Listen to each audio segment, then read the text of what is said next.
وعلى آل محمد كما صليت على إبراهيم وعلى آل إبراهيم إنك حميد مجيد. اللهم بارك على محمد وعلى آل محمد كما باركت على إبراهيم وعلى آل إبراهيم إنك حميد مجيد. ربي زدني علما، ربي زدني علما، ربي زدني علما، ربي يسير ولا توسير وتمم علينا بالخير. ربي اشرح لي صدري ويسر لي أمري واحلل عقدة من لساني يفقه قولي. ر- يفقه قولي. اللهم فقهنا في الدين، اللهم فقهنا في الدين، اللهم فقهنا في الدين. أعوذ بالله من الشيطان الرجيم، بسم الله الرحمن الرحيم. আসসালামু আলাইকুম মিস। ওয়ালাইকুম আসসালাম রহমতুল্লাহ। কেমন আছো ফাতিমা? আলহামদুলিল্লাহ ভালো আছি।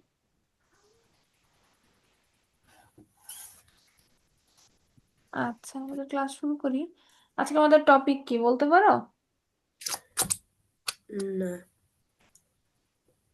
আজকে আমাদের টপিক হচ্ছে ঠিক। হুম আজকে আমাদের টপিক আদব, আকাইদ আর হচ্ছে তাজবিদ। ও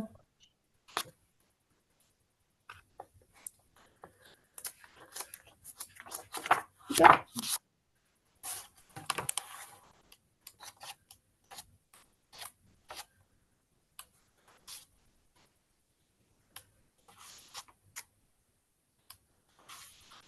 ওকে। আমাদের আজকের যে টপিকগুলো আদব, আকিদা আর হচ্ছে তাজবিদ, তার মধ্যে আদব আদব নিয়ে আজকে আমরা প্রথমে পড়া শুরু করব। ঠিক আছে, আদবের মধ্যে আজকে আমরা পড়ব মসজিদের আদব। কি বলতো? মসজিদের আদব। হ্যাঁ, মসজিদের আদব। মসজিদের আদব নিয়ে কেউ কিছু জানো? আর মসজিদে ডান পা দিয়ে ঢুকতে হয় আর বাম পা দিয়ে বের হতে হয়। এছাড়া আর কিছু? উম, একটা দোয়া আছে সেটা ভুলে গেছি। হ্যাঁ, মসজিদে ঢোকার একটা দোয়া আছে। দোয়া ছাড়া আর কিছু, আর কোনো আদব? না, সমস্যা নেই, আমরা তো জানার জন্য এখানে আসছি, তাই না? হুম। আমরা যেগুলো জানবো না সেগুলো এখান থেকে জেনে নিব ইনশাল্লাহ। ঠিক আছে, তাহলে দিয়ে মসজিদ দিয়ে নিই। থেকে বের হলে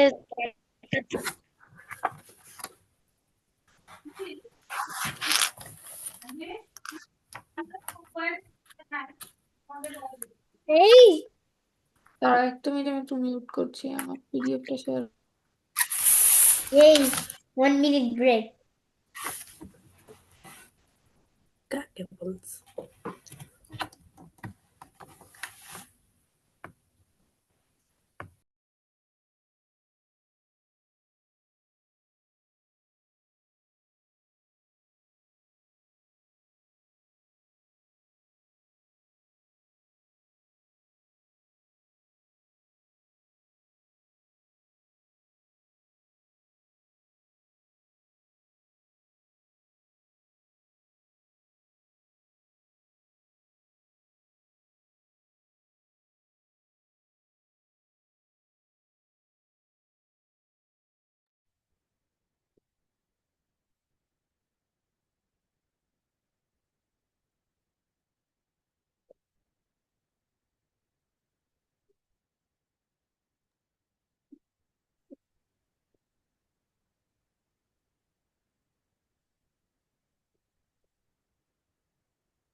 আচ্ছা, আজকে প্রথম আমরা যেটা দেখব আল্লাহর ঘর, মসজিদের আদব। তোমরা কি জানো মসজিদকে প্লিজ বলা হয় আল্লাহর ঘর? প্লিজ। বলো। আমার তো এই সিরিজের বইগুলো আছে। আচ্ছা, ভেরি গুড। তাহলে তো তুমি বাসায় এগুলা থেকে দেখেও পড়তে পারবা। এই সিরিজের বই দেখে পড়া হ্যাঁ আমি কিন্তু মাঝে মাঝে পড়ি। এই সিরিজের বই দেখে পড়াচ্ছি, কিন্তু আমি কিন্তু এটা ছাড়াও এক্সট্রা আরো কথা বলে থাকি। ঠিক আছে। আর এখান থেকে আজকে আমরা পড়ি, আর এক্সট্রা যা যা বলবো ওটা একটু মনে রাখার চেষ্টা করবো। রেকর্ডিং তো শেয়ার এখানে করবো। একটা গল্প আছে। হ্যাঁ, হ্যাঁ, রেকর্ডিং দেখেও তোমরা। ওখানে একটা গল্প আছে। আচ্ছা আচ্ছা, হ্যাঁ।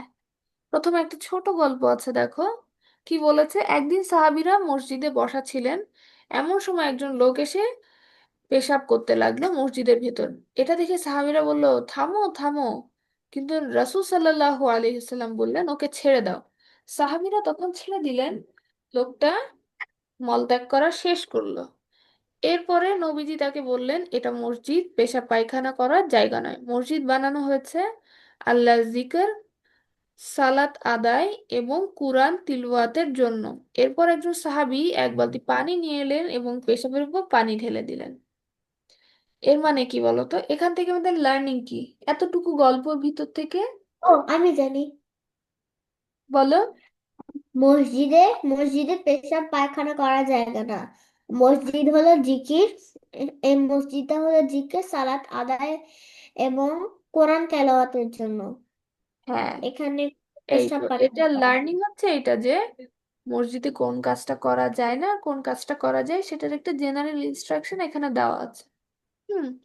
আমরা অনেকেই কিন্তু বাংলাদেশে বিশেষ করে, এটা একটা বাংলাদেশের ব্যারিয়ার বলতে পারো, যে আমরা মেয়েরা মসজিদে যেতে পারি না। কিন্তু মেয়েদের জন্যও কিন্তু মসজিদে যাওয়ার ব্যবস্থা আছে। হ্যাঁ, ছেলেদের মতো হয়তো 5 ওয়াক্ত আমাদের যাওয়ার প্রয়োজন নাই।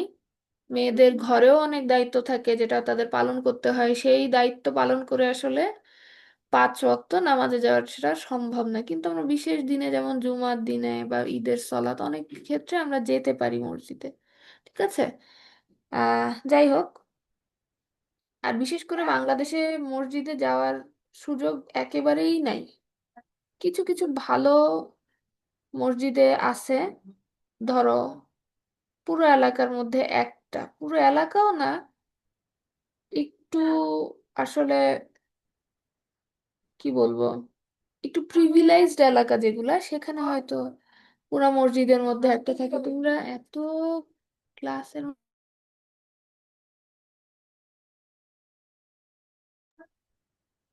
হ্যাঁ, তো যেটা বলছিলাম, তো আমরা ছেলে মেয়ে যেই হই না কেন, মসজিদে ঢোকার জন্য কিছু আদব আছে। হ্যাঁ, তোমরা যারা বাংলাদেশে আছো, তোমরা মাঝে মাঝে চেষ্টা করো মসজিদে যাওয়ার। মসজিদে গেলে যে একটা মসজিদের সাথে সম্পর্ক অথবা একটা আল্লাহর সান্নিধ্য লাভ করা যায়, সেটা কিন্তু ঘরে বসে এতটা অনুভব করা যায় না। ঠিক আছে।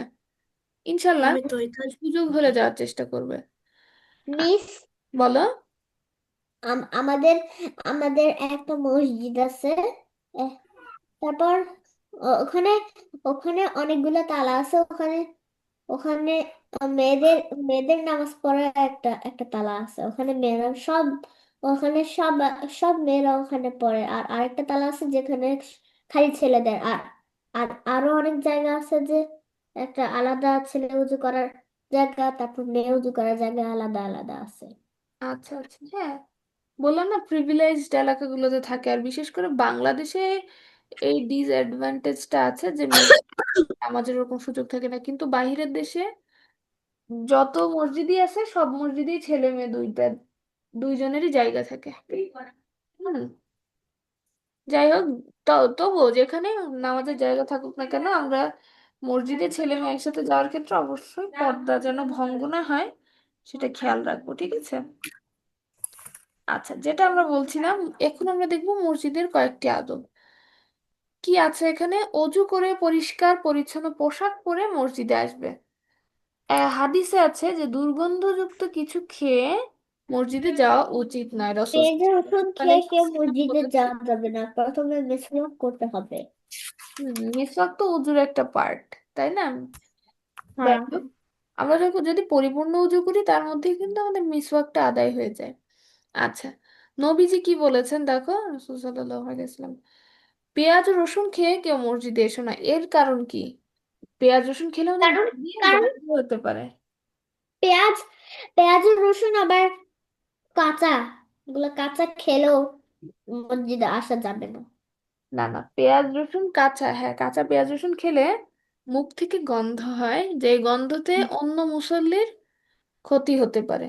হুম, অন্য মুসল্লির বুঝছি। কষ্ট হতে পারে। আবার এই কষ্টটা যাতে কারো না হয়, এই জন্য কি বলেছে, এই পেঁয়াজ রসুন খেয়ে, কাঁচা পেঁয়াজ রসুন খেয়ে কেউ যাতে মসজিদে না আসে, যদি খেয়ে ফেলে আবার সে তারপরে মিসওয়াক করবে, উজু করার মধ্যে মিসওয়াকটা আদায় করে ফেলবে, ঠিক আছে।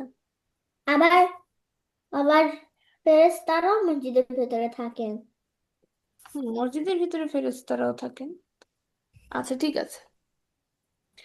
এরপরে দেখো কি বলেছে, আজানের জবাব দাও। আজান শুনলে আজানের জবাব দিবে, মুয়াজ্জিন যা বলবে তুমিও তাই বলবে। তবে হাইয়া আলাস সালাহ ও হাইয়া আলাল ফালাহ শুনলে বলবে লা হাওলা ওয়ালা কুওয়াতা ইল্লা বিল্লাহ। ঠিক আছে, তোমরা আজানের উত্তর দিতে পারো? আচ্ছা, হ্যাঁ আজানের বলছি। উত্তর দুই টাইপের, একটা হচ্ছে আজান চলাকালীন অবস্থায় একটা উত্তর দিতে হয়, আর আজান শেষ হওয়ার পরে আরেকটা উত্তর দিতে হয়। চলাকালীন সময় যে উত্তরটা দিতে হয় সেটা এখানে বলেছে, যেমন আজান যেটাই বলে আল্লাহু আকবার আল্লাহু আকবার, আশহাদু আল্লা ইলাহা ইল্লাল্লাহ আশহাদু আল্লা ইলাহা ইল্লাল্লাহ আশহাদু আন্না মুহাম্মাদার রাসূলুল্লাহ আশহাদু আন্না মুহাম্মাদার রাসূলুল্লাহ, হাইয়া আলাস সালাহ হাইয়া আলাস সালাহ হাইয়া আলাল ফালাহ হাইয়া আলাল ফালাহ, আল্লাহু আকবার লা ইলাহা ইল্লাল্লাহ। এটাই তো আজান, তাই না? তো মুয়াজ্জিন যখন বলবে তুমি শুনে শুনে উত্তর দিবা, একই একই কথাই তুমি রিপিট করবা, শুধু যখন হাইয়া আলাস সালাহ আর হাইয়া আলাল ফালাহ বলবে তখন তখন তুমি বলবা বলবো লা লা হাওলা ওয়ালা হাওলা ওয়ালা কুওয়াতা ইল্লা কুওয়াতা বিল্লাহ। ইল্লা বিল্লাহ। ঠিক আছে, হ্যাঁ। এই হচ্ছে আজান চলাকালীন অবস্থায় তোমার উত্তর দেওয়ার নিয়ম। এরপরে আসে আজান ও ইকামতের মাঝখানে দোয়া পড়া। এখন আজানের পরেও কিন্তু একটা দোয়া আছে, সেটা জানো? কি? আজান শেষ হওয়ার সাথে সাথে প্রথমেই পড়তে হয় দুরুদে ইব্রাহিম। ঠিক আছে? اللهم صل على محمد وعلى آل محمد كما صليت على إبراهيم وعلى آل إبراهيم إنك حميد مجيد. اللهم بارك على محمد وعلى آل محمد كما باركت على إبراهيم وعلى آل إبراهيم إنك حميد مجيد. আচ্ছা ঠিক আছে, মাশাআল্লাহ বারাকাল্লাহু ফিকুম। প্রথমেই দোয়া আমরা দুরুদ ইব্রাহিম বলবো, দেন আমরা পড়বো আজান শেষের দোয়া। সেই দোয়াটা কি? اللهم رب هذه الدعوة التامة والصلاة القائمة آت محمدا الوسيلة والفضيلة الوسيلة وابعثه مقاما مقاما محمودا الذي محمودا وعدته। الذي. এই দোয়াটা হচ্ছে আমরা দুরুদ ইব্রাহিম পড়ার পরে পড়বো। ঠিক আছে, এটা হচ্ছে আজানের জবাব দেওয়া। আজানের জবাব দিলে, আজানের জবাব দেওয়ার ফজিলত জানো তোমরা? ফজিলত, ফজিলত নাম। মানে বেনিফিট। আজানের জবাব দেওয়ার বেনিফিট হচ্ছে ওই আজান শুনে যতজন মানুষ নামাজ পড়বে তুমি সবার সওয়াব তুমি পাবা। বুঝতে পারছো? মানে ধরো যেই মুয়াজ্জিন সবার আজান দিচ্ছে, সবার যা যা সোয়া পাচ্ছে, যে সোয়া পাচ্ছে এই মুয়াজ্জিনরা না, উম, না ওই মুয়াজ্জিনের না, আজান শুনে যারা নামাজ পড়বে মসজিদে মুসলিরা। তাদের সবার সওয়াব ওই তুমি পাবা। বুঝতে পারছো কত বড় রিওয়ার্ড পাওয়া যায় এই আজানের দোয়াটা পড়লে, তাই না? এই জন্য আমরা চেষ্টা করবো আজানের দোয়াটা পড়তে। বিভিন্ন ফোনের অ্যাপ আছে যেখানে আজানের দোয়াগুলো জানতে পারো, আবার গুগল করলেও তোমরা আজানের দোয়াটা পেয়ে যাবে ইনশাল্লাহ। ঠিক মানে আছে। আমার কাছে একটা অ্যাপ আছে, হুম, সারাপ করে দিতে। আহ, এরপর আহ, আমরা আসি আহ, আজান ও ইকামতের মধ্যে দোয়া। আহ, ইকামত মানে কি জানো? কি আজান কেমন? যখন হয়, আজানের 10-15 মিনিট পরে আবার এক নামাজ যখন শুরু হয় মসজিদে, ইমাম সাহেব যখন নামাজ পড়ায় তখন একটা ছোট্ট আজান দেয়। সেই আজানটা শুধু যারা নামাজ পড়তেছে মসজিদে তার পিছনে তারাই শুনতে পাবে, এরকম অল্প মানে খালি গলায় একটা আজান দেওয়া হয়। এই খালি আজানকে গলা। বলা হয় ইকামত। হুম চিনি। মসজিদে নামাজ শুরুর সময় যে আজানটা দেওয়া হয় এটাকে বলে আহ, ইকামত। সবার জন্য যে আজানটা দেওয়া হয় সেটা হচ্ছে আজান। তো আজান আর ইকামতের মধ্যে যে সময় 10-15 মিনিট, এই সময় দোয়া করলে দোয়া কবুল হয়। এই জন্য কারো যদি কোনো দোয়া করার প্রয়োজন হয়, এই সময় একটা দোয়া কবুলের সময়, এই সময় তোমরা দোয়া করতে পারবে, ঠিক আছে? ওকে, এরপরে হচ্ছে নাম্বার 4-এ দেখো কি আছে। ধীরে সুস্থে মসজিদে যাওয়া, ঠিক আছে? রাসূল সাল্লাল্লাহু আলাইহি ওয়াসাল্লাম বলেছেন, ধীর স্থির ভাবে সালাতে আসবে, তাড়াহুড়া করবে না। ইমামের সাথে যেটুকু সালাত পাবে আদায় করবে, আর যা ছুটে যাবে তা নিজে পড়ে দিবে। নামাজে কখনো দৌড়ায় দৌড়ায় যাওয়া উচিত না, কারণ আমরা যদি দৌড়ায় দৌড়ায় যাই নামাজে মানে মসজিদে, তাহলে কি প্রথম কিছুক্ষণ আমরা আমাদের মনোযোগটা স্থির করতে পারবো না, মাইন্ডটা ডিস্ট্রাক্ট হয়ে থাকবে। মনে করো তুমি আস্তে ধীরে হেঁটে নামাজে গেলে, মসজিদে যে 5 মিনিট বসে এরপরে নামাজ শুরু করলে, হ্যাঁ এরকম আসলে টাইম হাতে নিয়ে যাওয়া উচিত। আমি এটা বলতেছি না যে নামাজ শুরু হয়ে গেছে আর তুমি আস্তে ধীরে হেঁটে যে মসজিদে 5 মিনিট বসলা তার মধ্যে নামাজ শুরু হয়ে গেল, সেই নামাজ তোমার ধরা লাগবে না, এটা বলছি না। ধরো তুমি মসজিদে মসজিদে ধরো শুরু হবে নামাজ 5টা 10-এ, তুমি 5টা 5-এর মধ্যে মসজিদে অ্যাটেন্ড করার চেষ্টা করবা। তার আগে আরো 5 মিনিট আগে, মানে 5টায় তুমি বাসা থেকে বের হবা। তোমার যদি ওয়াকিং ডিস্টেন্স 5 মিনিট হয়, সেই জন্য আমি এইভাবে বলতেছি, হ্যাঁ বাসা থেকে ওয়াকিং ডিস্টেন্স যদি 5 মিনিটের হয় মসজিদ, তাহলে তুমি 5 মিনিট আগে, নামাজের 10 মিনিট আগে বের হবা। 5 মিনিটে হেঁটে হেঁটে তুমি মসজিদে যাবে, এরপরে 5 মিনিট তুমি বসে থাকবা, তাতে কি তোমার মাইন্ডটা রিল্যাক্স হলো। হ্যাঁ, তুমি আর ডিস্ট্রাক্ট হলে না, মনোযোগটা স্থির হলো। এরপরে তুমি সুন্দর করে ইমামের সাথে নামাজ পড়তে পারবা। কিন্তু যদি তুমি দৌড়াই দৌড়াই যাও, দেখবা দৌড়ায় নামাজ ধরছো কিন্তু কিছুক্ষণ হাঁপাচ্ছ, কষ্ট হচ্ছে, নামাজে আসলে মন দিতে ইচ্ছাই করতেছে না, এভাবে এই জন্য নামাজ পড়া, মসজিদে যে নামাজ ধরার কথা নিষেধ করেছে। হুম তো যারা মসজিদে যাও এইটা ফলো করবা, ঠিক আছে? একটু টাইম হাতে নিয়ে বের হওয়ার চেষ্টা করবা। আচ্ছা, নাম্বার 5-এ কি আছে দেখো। মসজিদে প্রবেশের দোয়া পড়া, বিসমিল্লাহ বলে ডান পা দিয়ে প্রবেশ করবে, রাসূল সাল্লাল্লাহু আলাইহি ওয়াসাল্লাম নামে দুরূদ পড়বে, এরপরে বলবে আল্লাহুম্মা ফতাহলি আবওয়াবা রহমাতিক। রহমতি। ও আহ হুম। এর অর্থ কি জানো? হে আল্লাহ আমার জন্য হে তোমার আল্লাহ, আমার রহমতের জন্য তোমার দরজাগুলো রহমতের খুলে দাও। দরজাগুলো খুলে দাও। হ্যাঁ, মাশাআল্লাহ। আচ্ছা, আর চেষ্টা করবে প্রথম কাতারে বসার, ঠিক আছে? প্রথম কাতারে বসার চেষ্টা করবে। যদি প্রথম কাতারে না পাও, তোমার সব থেকে মানে আগে যে কাতার পাবা সেখানে দাঁড়ানোর চেষ্টা করবে। আর মসজিদে ঢুকে মসজিদে 2 রাকাত নফল সালাত পড়তে হয়, এটা জানো? এই নামাজটাকে বলে দাখলুল মসজিদ, ঠিক আছে? যে কোনো মসজিদে ঢুকলে 2 রাকাত নফল নামাজ পড়তে হয়। এই 2 রাকাত নফল নামাজটা হচ্ছে মসজিদের হক। হ্যাঁ,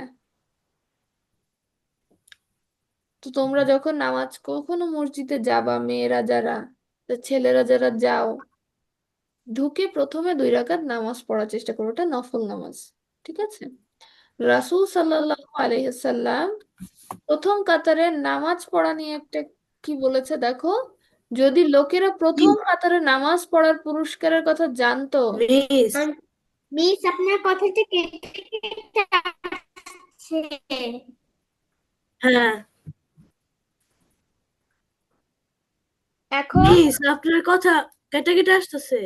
এখন এখন এখন আসে ঠিকঠাক? হ্যাঁ। এখন একটু শব্দটা কমে গেছে। ওকে, ঠিক আছে, থ্যাংক ইউ। আহ আমরা আবার শুরু করি, হ্যাঁ? যেটা হ্যাঁ। বলছিলাম যে আমাদের রাসূল সাল্লাল্লাহু আলাইহি সাল্লাম উম, মসজিদের প্রথম কাতারে নামাজ পড়া নিয়ে কি বলেছে দেখো। প্রথম যদি লোকেরা প্রথম কাতারে নামাজ পড়ার পুরস্কারের কথা জানতো, তাহলে লটারি করে প্রথম কাতারে জায়গা বাছাই করত। ঠিক আছে, মানে প্রথম কাতারে নামাজ পড়াটা এত বেশি বেনিফিটেড। হুম। এরপরে এরপরের কি দিয়েছে আদব মসজিদে দেখো, অন্যের ইবাদাতে বিঘ্ন না ঘটানো, মসজিদে এসে অযথা গল্পগুজব করবে না। তিলাওয়াত ও জিকির আজকার করবে নিচু স্বরে, মানে জোর তুই তিলাওয়াত করো জিকির করো যেটা নিচু স্বরে, কখনো এত জোরে করবা না যাতে আরেকজনের নামাজ পড়তে ডিস্টার্ব হয়ে যায়। ঠিক আছে, আমরা যে কোনো জায়গায় আচরণ যেই কাজই করি না কেন, কখনো যাতে আরেকজনের কষ্ট না হয় সেভাবে কাজ করব। ঠিক আছে, সেটা ঘর হোক মসজিদ হোক সব জায়গার জন্য একই। আচ্ছা, লোক চলাচলের পথে সলাতে দাঁড়াবে না, সলাতরত কারো সামনে দিয়ে যাবে না। সালাতের সামনে দিয়ে যাওয়ার আরো কিছু আলোচনা আছে, ঠিক আছে? এবং নামাজের সামনে দিয়ে যদি তুমি একজন নামাজ পড়ছে সেইখান দিয়ে যদি তুমি আহ হাঁটো, সেটা নিষেধ করা হয়েছে হাদিসে। ঠিক আছে, এখন মিস মিস আবার আপনার কথা আবার কেটে কেটে আসছে। আবার কেটে কেটে আসছে। মিস আপনার কথা আবার কেটে কেটে আসছে। আচ্ছা, এখন হ্যাঁ, এখনো কেটে কেটে আসছে। আপনার এখনো কথা বোঝা যাচ্ছে না। এখনো কেটে কেটে না। আসছে। কিছুক্ষণ পর পর বোঝা যায় না। বুঝতে পেরেছি।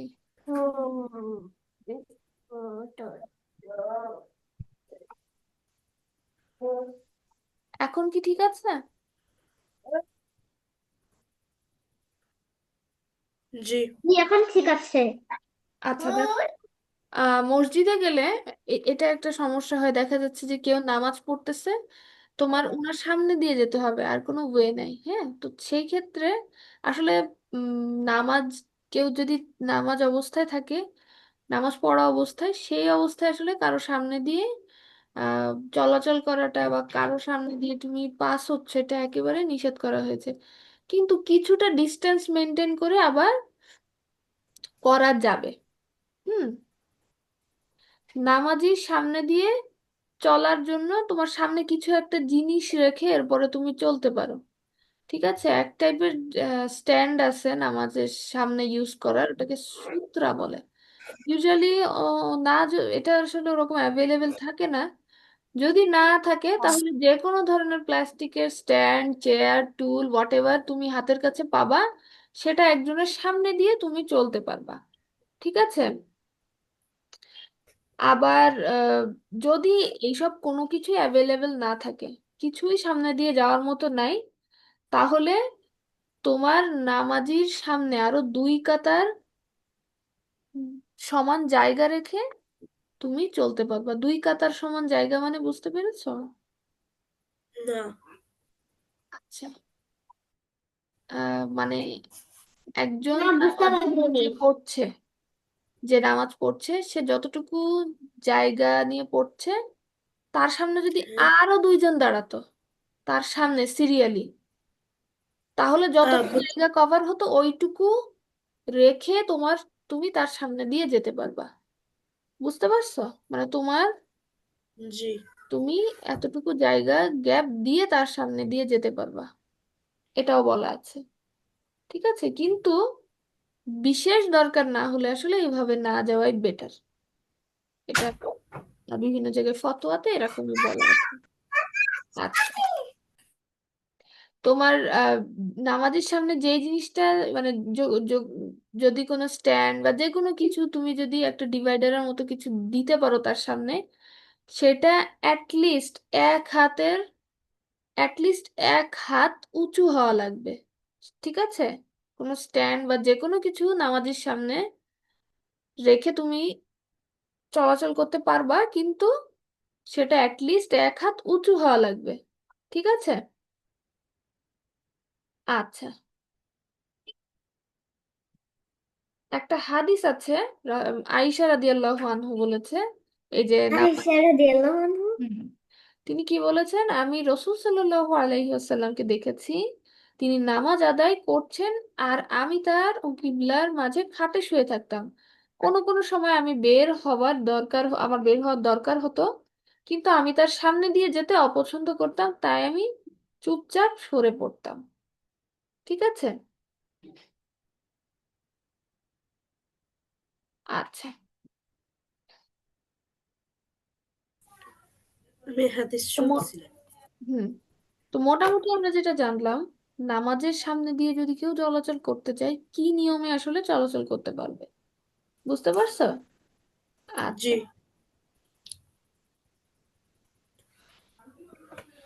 ওকে। এরপরে একদম লাস্টে যেটা আমরা জানবো, সেটা হচ্ছে মসজিদ থেকে বের হওয়ার দোয়া। মসজিদ থেকে আমরা বাম পা দিয়ে বের হব, আর তখন আমরা কি পড়বো? আল্লাহুম্মা ইন্নী আসআলুকা মিন ফাদলিক। হ্যাঁ, আল্লাহুম্মা ইন্নী আসআলুকা ইন্নী মানে হে আল্লাহ, আসআলুকা মিন নিশ্চয়ই ফাদলিক, মানে আল্লাহ, আপনি আপনার কাছে চাই, মিন ফাদলিক অনুগ্রহ। ঠিক আছে। হে আল্লাহ, আমি আপনার কাছে অনুগ্রহ চাই। তোমরা যারা কি চাই? বাংলাদেশে আছো, বাইরে অনুগ্রহ। অনেকেই যায় আমি দেখছি, হুম। বা আমার রিলেটিভ যারা থাকে, মেয়েরা মসজিদে মোটামুটি মাঝে মাঝে যায়। আর মিস, আপনার কথা কেটে কেটে আসছে।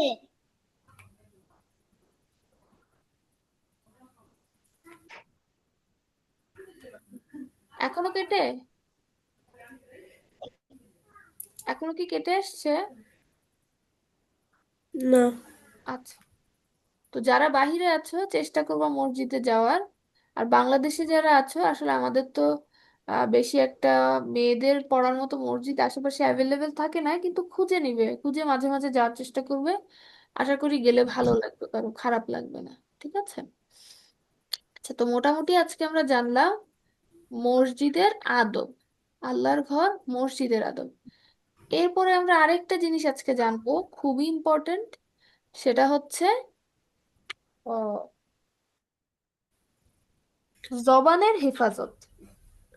জবানের হেফাজত কি জানো? হুম। না। আচ্ছা। জবানের হেফাজত মানে হচ্ছে, জবান মানে মুখ দিয়ে যে কথাটা বলি, সেটা সেটার হেফাজত করা। হেফাজত মানে কি? প্রোটেক্ট। বুঝছো? এখন জবানের হেফাজত বলতে আসলে কি বুঝায় বলো তো? মানে আমি যে কথা বলছি সেটাকে প্রোটেক্ট করা। মুখ, প্রোটেক্ট করা মানে কি? না মানে মুখ প্রোটেক্ট করা মানে রক্ষা করা। এক্স্যাক্টলি, প্রোটেক্ট করা মানে রক্ষা করা। এখন এখানে আমি আমার কথা রক্ষা করা বলতে কি বুঝাচ্ছি, সেটা কেউ বলতে পারবা? মানে মানে আম, আমরা আমরা আমার কথাগুলো রক্ষা করতেছি। উম, যেমন যদি আমি মুখ দিয়ে কোনো খারাপ কথা বের না করি অথবা বের না হ্যাঁ, হয়ে যায়। এই তো ভেরি গুড। একটা হাদিস আছে, সেটা হচ্ছে উম, এরকম যে সেই ব্যক্তি উত্তম যার কথা, যার মুখ ও হাত থেকে মানুষ নিরাপদ। এর মানে কি বলতো? মানে আমাদের মুখের কথায় কেউ যেন কষ্ট না পায়। আমরা যদি উত্তম ব্যক্তি হতে চাই, মানে আমরা যদি মানে মুমিন হতে চাই বা উত্তম চরিত্রের অধিকারী হতে চাই, তাহলে আমরা যেন এরকম, আমাদের ক্যারেক্টারটা যেন এরকম হয় যে আমাদের কোনো কথা দিয়ে যেতে কেউ কষ্ট না পায়। আবার হাত, এই যে একটু আগে বলেছে না যে মুখ ও হাত থেকে যেন রক্ষা পায়। হাত, হাত থেকে রক্ষা পাওয়া মানে হাত দিয়ে তো আমরা কাজ করি, তা আমাদের কোনো কাজ দ্বারাও যেন কোনো হাত মানুষ দিয়ে কষ্ট না পায়। হাত দিয়ে যাদের আমরা ভুল করে না মেরে ফেলি তাদেরকে। না, হাত দিয়ে মারা ছাড়াও আরো অনেক কাজ করা যায়। ঠিক আছে। তো আমাদের মুখ, মুখ থেকে আমরা মুখ দিয়ে কথা বলতে পারি, সুতরাং কথা দিয়ে যেন যেন কাউকে কষ্ট না দেই। আবার হাত দিয়ে আমরা এমন অনেক কাজ করি যেটা আরেকজনের জন্য কষ্ট হয়ে যাবে, সেরকম কাজও যেন আমরা না করি। ঠিক আছে। আচ্ছা। এই যে কথা বলা, এটা কিন্তু আল্লাহর অনেক বড় নিয়ামত আমাদের উপরে। হুম। আহ মনে করো আমরা সব থেকে ইজি ওয়েতে কমিউনিকেট হচ্ছে কথা বলা, তাই না? সি। মনে ইয়া। করো তুমি হাত দিয়ে কাজ করতে পারতেছে, এভরিথিং করতে পারছে, সবকিছু মানে তোমার শরীরের সবকিছুই সচল চলতেছে, কিন্তু তুমি কথা বলতে পারো না। জি। তুমি চিন্তা করো কত বড় বিপদে পড়বা, তাই না?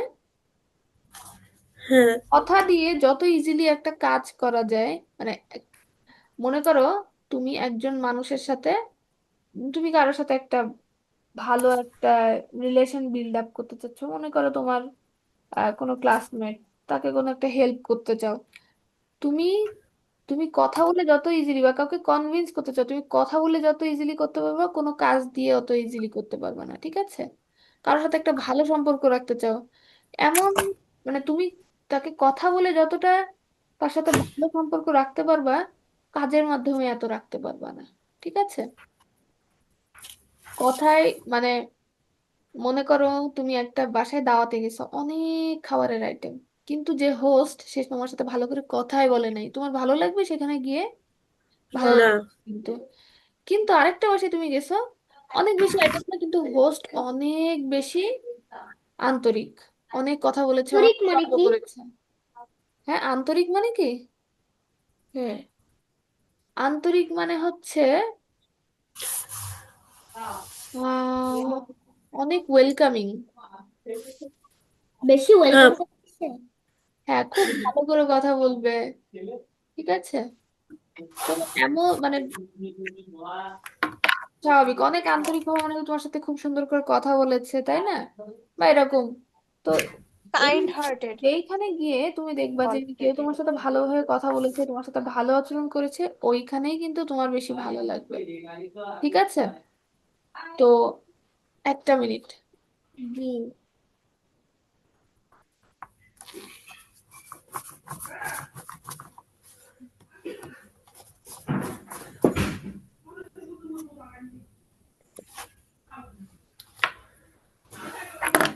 কি হলো?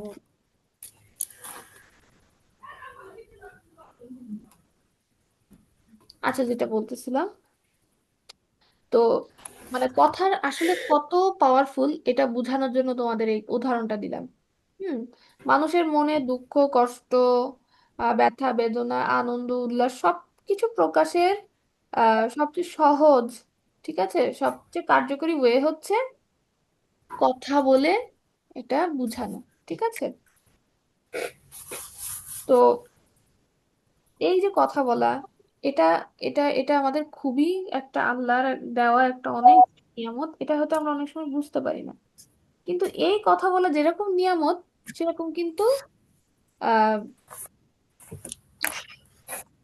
এই কথা বলাটা যেরকম নিয়ামত, সেরকম কিন্তু এটার আবার ডিসঅ্যাডভান্টেজও আছে। অনেক সময় আমরা বেশি কথা বলে কাউকে বিপদে ফেলে দিই, আবার অনেক সময় দেখা যায় যে কথা বলতে গিয়ে আমরা অনেক মানে খারাপ কাজে গুনায় নিজেরা জড়াই যাই, ঠিক আছে? তো কথা বলার সময় কথা বলা আমাদের নিয়ামত, এই নিয়ামত যেন আমরা খারাপ কোনো দিকে ব্যবহার না করি, বা আল্লাহ যেটা বলছে, যেভাবে আমাদের চলতে বলছে, কথা যেভাবে বলতে বলেছে, এর উল্টা কাজ না করে ফেলি, সেটার দিকেও খেয়াল করতে হবে, ঠিক আছে? হ্যাঁ। সাধারণত যার মুখে উম কি এটা, Thank you.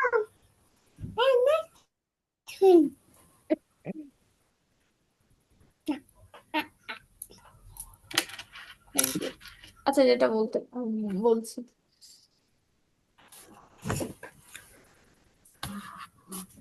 আচ্ছা, আহ তোমাদের মনে হয় এইটার নোট আমি গ্রুপে শেয়ার করি না, আমি ক্লাস শেষে শেয়ার করে দিব, সরি পিডিএফটা ছাড়াই পড়াচ্ছি। আল্লাহ আমাদের এই নিয়ামত এমনিতেই দিয়ে দিয়েছেন, কথা বলার নিয়ামত, হ্যাঁ?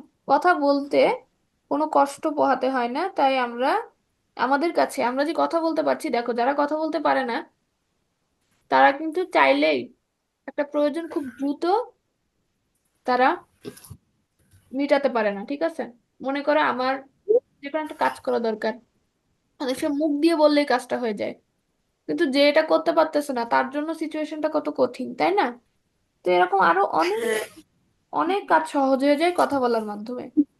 যারা কথা বলতে পারে না তারা তো আর, তাদের জন্য তাদের এই নিয়ামতটা নেই তাদের কাছে, কিন্তু আল্লাহ আমাদেরকে এই নিয়ামতটা দিয়েছেন, এই যে সুস্থ হয়ে চলা, হাত বড় পা মানুষ হতে পারতেছে না। মুখ মাথা সবকিছু ঠিকভাবে যে কাজ করছে, এটা যে কত বড় নিয়ামত। যতক্ষণ এটা ঠিক মতো কাজ করবে ততক্ষণ বুঝবা না, যখনই একটা অসুখ হবে তখন আসলে বোঝা যায় যে এতদিন আল্লাহর কত নিয়ামত ভোগ করছি। ঠিক আছে? তো এই যে আজকে আমরা হচ্ছে কথা বলা নিয়ে, আমাদের জবান নিয়ে আমরা পড়ছি। তো এই যে কথা বলার নিয়ামত, এটা আমাদের দেখো আল্লাহ দিয়ে দিয়েছেন, না চাইতেই পেয়ে গিয়েছি। কত মানুষ আছে না যে জন্ম থেকে কথা বলতে পারে না। আল্লাহ কিন্তু আমাদের সেই রকম কোনো কষ্টের মধ্যে রাখেননি, আমাদের জন্ম থেকে আল্লাহ সুযোগ দিয়েছে কথা বলার, এত বড় একটা নিয়ামত দিয়েছেন, তাই না? কথা বলতে আমাদের কোনো কষ্টও করতে হয় না, ফ্লুয়েন্টলি আমরা কথা বলতে পারছি, আলহামদুলিল্লাহ। এই জন্য আমাদের কি আল্লাহর কাছে অনেক বেশি শুকরিয়া আদায় করা উচিত। অথচ দেখবা তুমি, এই কথা দিয়ে আমরা সবচেয়ে বেশি গুনাহ করে থাকি। এমন অনেক মানুষ আছে, নামাজ কালাম পড়ে, এভাবে চলতে বলে সবই করে, কিন্তু কথার গুনাহ থেকে বাঁচতে পারে না। সবচেয়ে কঠিন হচ্ছে, একটু মিউট থাকবা তোমরা, হ্যাঁ? সবচেয়ে কঠিন হচ্ছে কথার গুনাহ থেকে নিজেদেরকে বাঁচায় রাখা। এই কথা থেকে শিরকি, কুফরি, এরকম অনেক কথা মানুষ বলে ফেলে। ঠিক আছে, যেটা যারা বুঝতেও পারে না, ইভেন না জানার কারণে, মানে তাদের কথার মাধ্যমে যে কত গুনাহ হয়ে যায় এটা না জানার কারণে তাদের কোনো অনুশোচনাও নাই, কোনো গিল্টও নাই ভিতরে। ঠিক আছে, একটা হাদিস আছে, আমি তোমাদের একটু পড়ে শোনাই।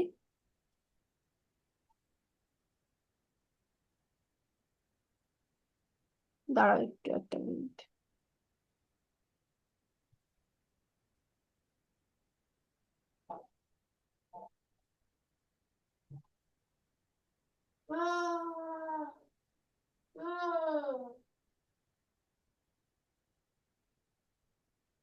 আচ্ছা।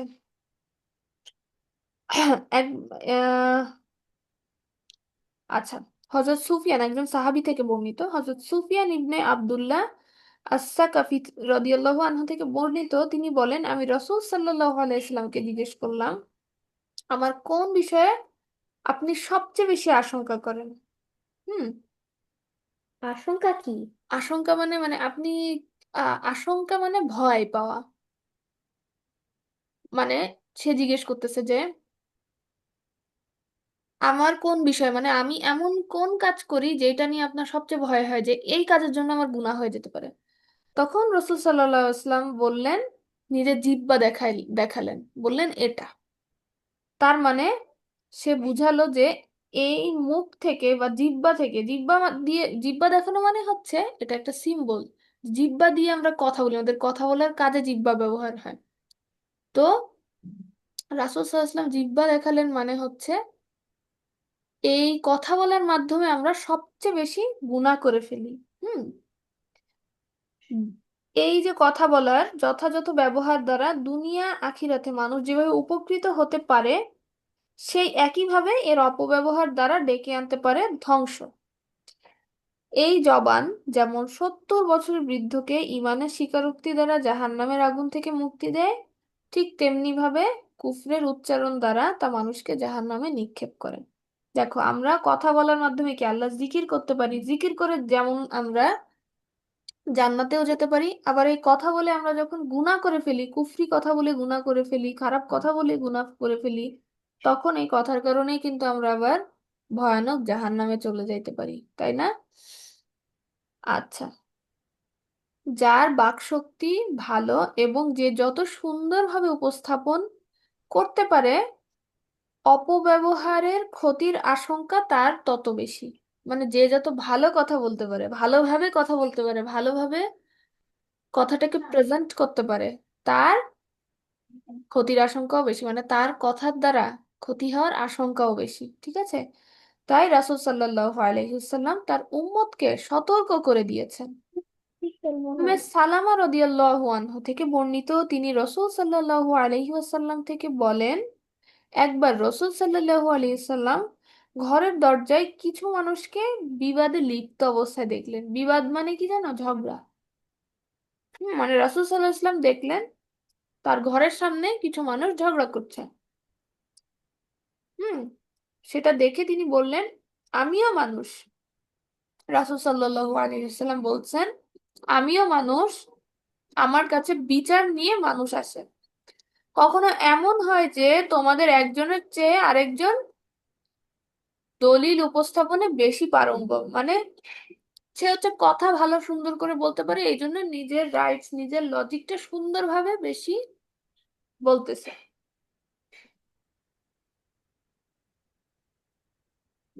ফলে আমি কাউকে সত্যবাদী মনে করি এবং কারো পক্ষে ফয়সালা করি। কখনো যদি এমন ঘটে আমি অপর মুসলিমের হক কারোর জন্য ফয়সালা করে দিলাম, তাহলে তা হবে জাহান্নামের আগুনের একটি টুকরা। সে তা গ্রহণ করুক আর তা থেকে নিজেকে রক্ষা করুক। মানে কেউ যদি এমন হয়, হুম যে ফ্যাসিলিটিসের জন্য, ফ্যাসিলিটি পাওয়ার জন্য এমন ভাবে নিজের অবস্থাটাকে প্রেজেন্ট করতেছ, তুমি ফ্যাসিলিটি পাইলে ঠিকই কিন্তু আরেকজনের জন্য ক্ষতিতে পড়ে যাবে, তাহলে কি সেটার জন্য তুমি জাহান্নামেও পড়তে পারো। এই জন্য আল্লাহ এইভাবে, মানে রাসূল সাল্লাল্লাহু আলাইহি ওয়াসাল্লাম এইভাবে প্রেজেন্ট করতে নিষেধ করছে, এই ধরনের প্রেজেন্টেশন নিষেধ করেছে। আচ্ছা, আচ্ছা, স্পষ্টভাষী হওয়া বা সুন্দর করে কথা বলা আল্লাহ মহাদান, তেমনি ভাবে এর সঠিক ও যথার্থ ব্যবহারও প্রয়োজনীয়। হুম কথা ঠিকভাবে বলতে পারে, মানে আমার কোথায় কিভাবে কথা বলতে হবে এটা বলাও খুবই জরুরি। হুম না হলে জাহান্নামের আগুনই হবে আমাদের ঠিকানা। সাধারণত আমাদের কথা চার ধরনের হয়, স্কলাররা এভাবে বলেছে। হ্যাঁ, এক ধরনের কথা হচ্ছে পুরো কথাই কল্যাণকর, মানে কি আমি এমন কথা বলছি যেটার কারণে কোনো বেনিফিট হচ্ছে। হুম কল্যাণকর কথা, ধরো আমি 5 মিনিট কথা বললাম, কিন্তু 5 মিনিট এমন কথা বললাম যেটার জন্য তোমার উপকার হবে, এখানে কোনো তোমার অপকারী কথা নেই বা তোমার ক্ষতি হবে যেটা ইউজফুল না, এরকম কথা সেগুলো না, পুরো কথাটাই কি ইউজফুল। এক ধরনের কথা হচ্ছে এরকম, আরেক ধরনের কথার কথা বলেছে পুরোটাই ক্ষতিকর, মানে আননেসেসারি গসিপ। ধরো ফ্রেন্ড বলতেছি অমুক ফ্রেন্ডের চেহারা ভালো না, অমুক ফ্রেন্ডের ড্রেস সুন্দর না, অমুক ফ্রেন্ড ক্লাসে চিটিং করছে, অমুক ফ্রেন্ড এরকম, এই ধরনের কথা। আমি একটা এক্সাম্পল দিলাম, এরকম আরো অনেক এক্সাম্পল দেওয়া যাবে। ঠিক আছে, মানে যে এই কথা পুরোটাই ক্ষতিকর, আননেসেসারি গসিপ, বিচিং, হ্যাঁ, এই ধরনের কথাকে বলেছে পুরাই ক্ষতিকর। এরপরে আরো এক ধরনের কথা স্কলাররা বলেছে, সেটা হচ্ছে যে কথাতে কল্যাণ অকল্যাণ মিশ্রিত থাকে, মানে কিছু ভালো কথা কিছু খারাপ কথা। ঠিক আছে, এরপরে খারাপ কথা বলতে এখানে কি, ভালো কথা মানে ধরো যেটা উপকারী, আর খারাপ কথা মানে অপকারী। ধরো এই যে বসে বসে গসিপ করলাম আরেকজনের নামে, যে এমন গসিপ যেটা শুনলে যার নামে গসিপ করছি সে কষ্ট পাবে। হুম বা এমন কথা, এমন আলোচনা যেটা জন্য তোমার গুনাহ হয়ে যাচ্ছে, এগুলো হচ্ছে অকল্যাণ আলোচনা। আচ্ছা, আরেক ধরনের আলোচনার কথা বলেছি, যেহেতু চারটা বলেছিলাম তিনটা বলে ফেলেছি, আরেকটা বাকি, সেই 4 নম্বরটা হচ্ছে যে কথাতে দুনিয়া আখিরাতে লাভ ক্ষতি কিছু নেই, অর্থাৎ অনর্থক কথা, মানে আননেসেসারি। ওকে, কল্যাণকর কথার ক্ষেত্রে শরীয়ী বিধান হলো পুরোপুরি জেনে শুনে কথা বলা। অনুমান করে কথাবার্তা বলবে না, অনুমান করা এটা কিন্তু ইসলামে নিষেধ। ধর তোমার কোনো কিছু একটা হারাই গেছে, সাপোজ ক্লাসে একটা পেন্সিল বক্স হারিয়ে গিয়েছে, তোমার মনে হলো কেউ একজন মনে আছে হওয়াটা অভাব আছে অনুমান করে ধরো বলে। একটু স্টিল করার, গেস করে বলে ফেললা যে হ্যাঁ ও আমার পেন্সিল বক্স নিয়েছে, কিন্তু আসলে সে নেয় নাই। তুমি হয়তো বাসার থেকে আনোই নাই আজকে পেন্সিল বক্সটা। হুম তো এই জন্য অনুমান করে বলা যাবে না। হুম একদম প্রপার এভিডেন্স ছাড়া অনুমান করে কথা বলা যাবে না, এগুলো তোমার ক্ষতির কারণ হতে পারে। আচ্ছা, আল্লাহ তাআলা বলেন, এটা সূরা বনি ইসরাইলের একটা আয়াত, যে বিষয়ে তোমার জ্ঞান নেই তার পিছে পড়ো না, জেনে রাখো কান, চোখ, হৃদয় এর প্রত্যেকটি সম্পর্কে তোমাদের সেদিন জিজ্ঞাসা করা হবে। মানে কিয়ামতের দিন আমাদেরকে হাসরের ময়দানে আমাদের কান, চোখ, হৃদয়, মানে আমাদের, আমরা চোখ দিয়ে যেটা দেখেছি, কান দিয়ে শুনেছি, মুখ দিয়ে বলেছি, আমরা হৃদয় দিয়ে যেটা ভেবেছি, সবকিছু সম্পর্কে আল্লাহ সেদিন আমাদের কি হিসাব নিবেন। ঠিক আছে, এই জন্য আমাদের প্রত্যেকটা কাজের ব্যাপারে আমাদের সতর্ক থাকা উচিত। ওকে। আচ্ছা, আমাদের অনেকের মাঝে একটা প্রবণতা খুবই লক্ষ্য করা যায়, আমরা যা শুনি তাই বিশ্বাস করি এবং প্রচার করতে শুরু করি, যাচাই বাছাইয়ের প্রয়োজন বোধ করি না।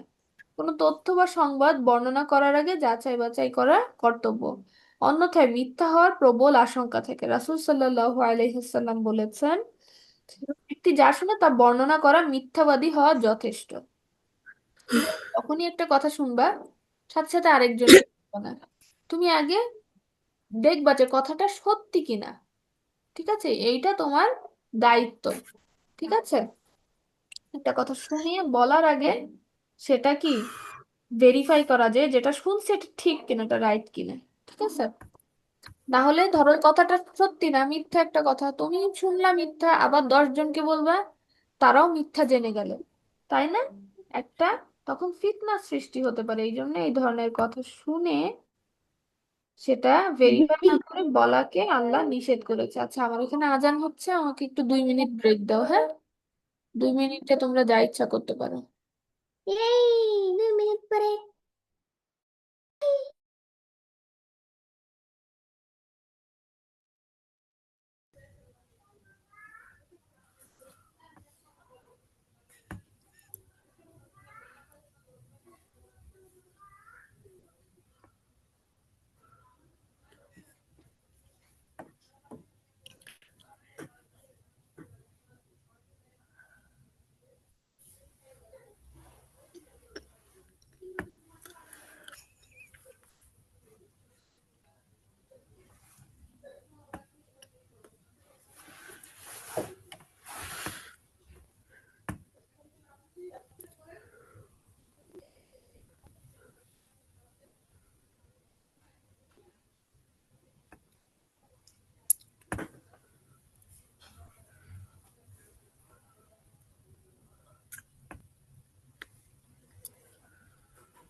তোমরা কি সবাই আছো?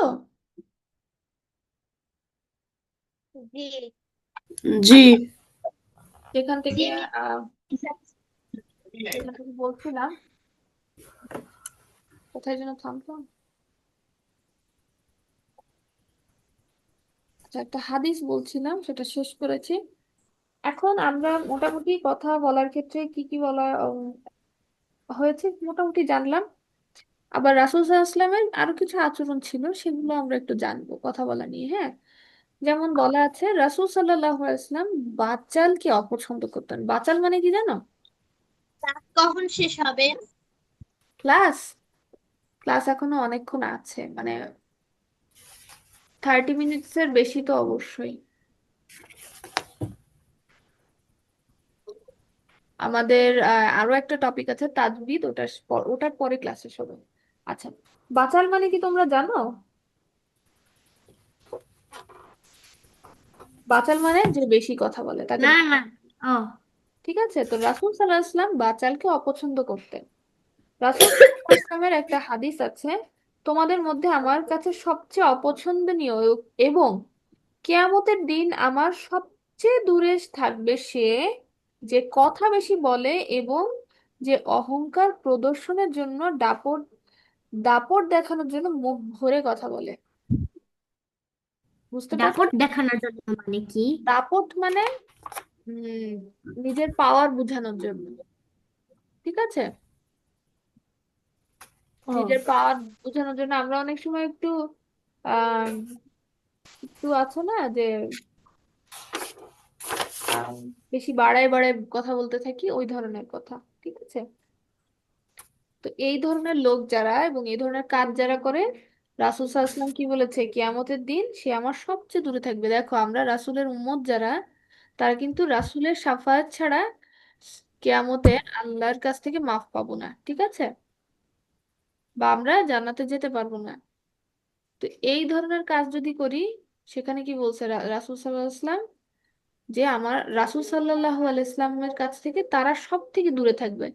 যেখানে আমাদের হাসরের ময়দানে রাসূল সাল্লাল্লাহু আলাইহি ওয়াসাল্লামের কাছে থাকা সবচেয়ে জরুরি, যাতে আমরা তার শাফায়াত লাভ করতে পারি, সেখানে যদি আমরা তার থেকে দূরে চলে যাই, তাহলে ওই সময়টা আমাদের জন্য কত কঠিন হবে চিন্তা করো। আমরা ওই চুলার আগুন বা যে কোনো মোমবাতির আগুন জ্বালায় চেষ্টা করবা যে হাতটা ওখানে রাখা যায় কিনা, বিলিভ কেন? 10 সেকেন্ডও রাখতে পারবা না। হ্যাঁ, হুম। আর এই দুনিয়ার যে আগুন, তার থেকে 70 গুণ বেশি ভয়ানক হচ্ছে কেয়ামতের, সরি, জাহান্নামের আগুন। এই দুনিয়ার ছোট আগুন আমরা সহ্য করতে পারি না, তাহলে কেয়ামতের আগুনটা যদি আমাদের, মানে জাহান্নামে যদি আমরা আমাদের শাস্তি পেতে হয়, সে আগুনে আমাদের শরীর পুড়ে যায়, সেটা কত কষ্টের হবে বুঝতে পারো।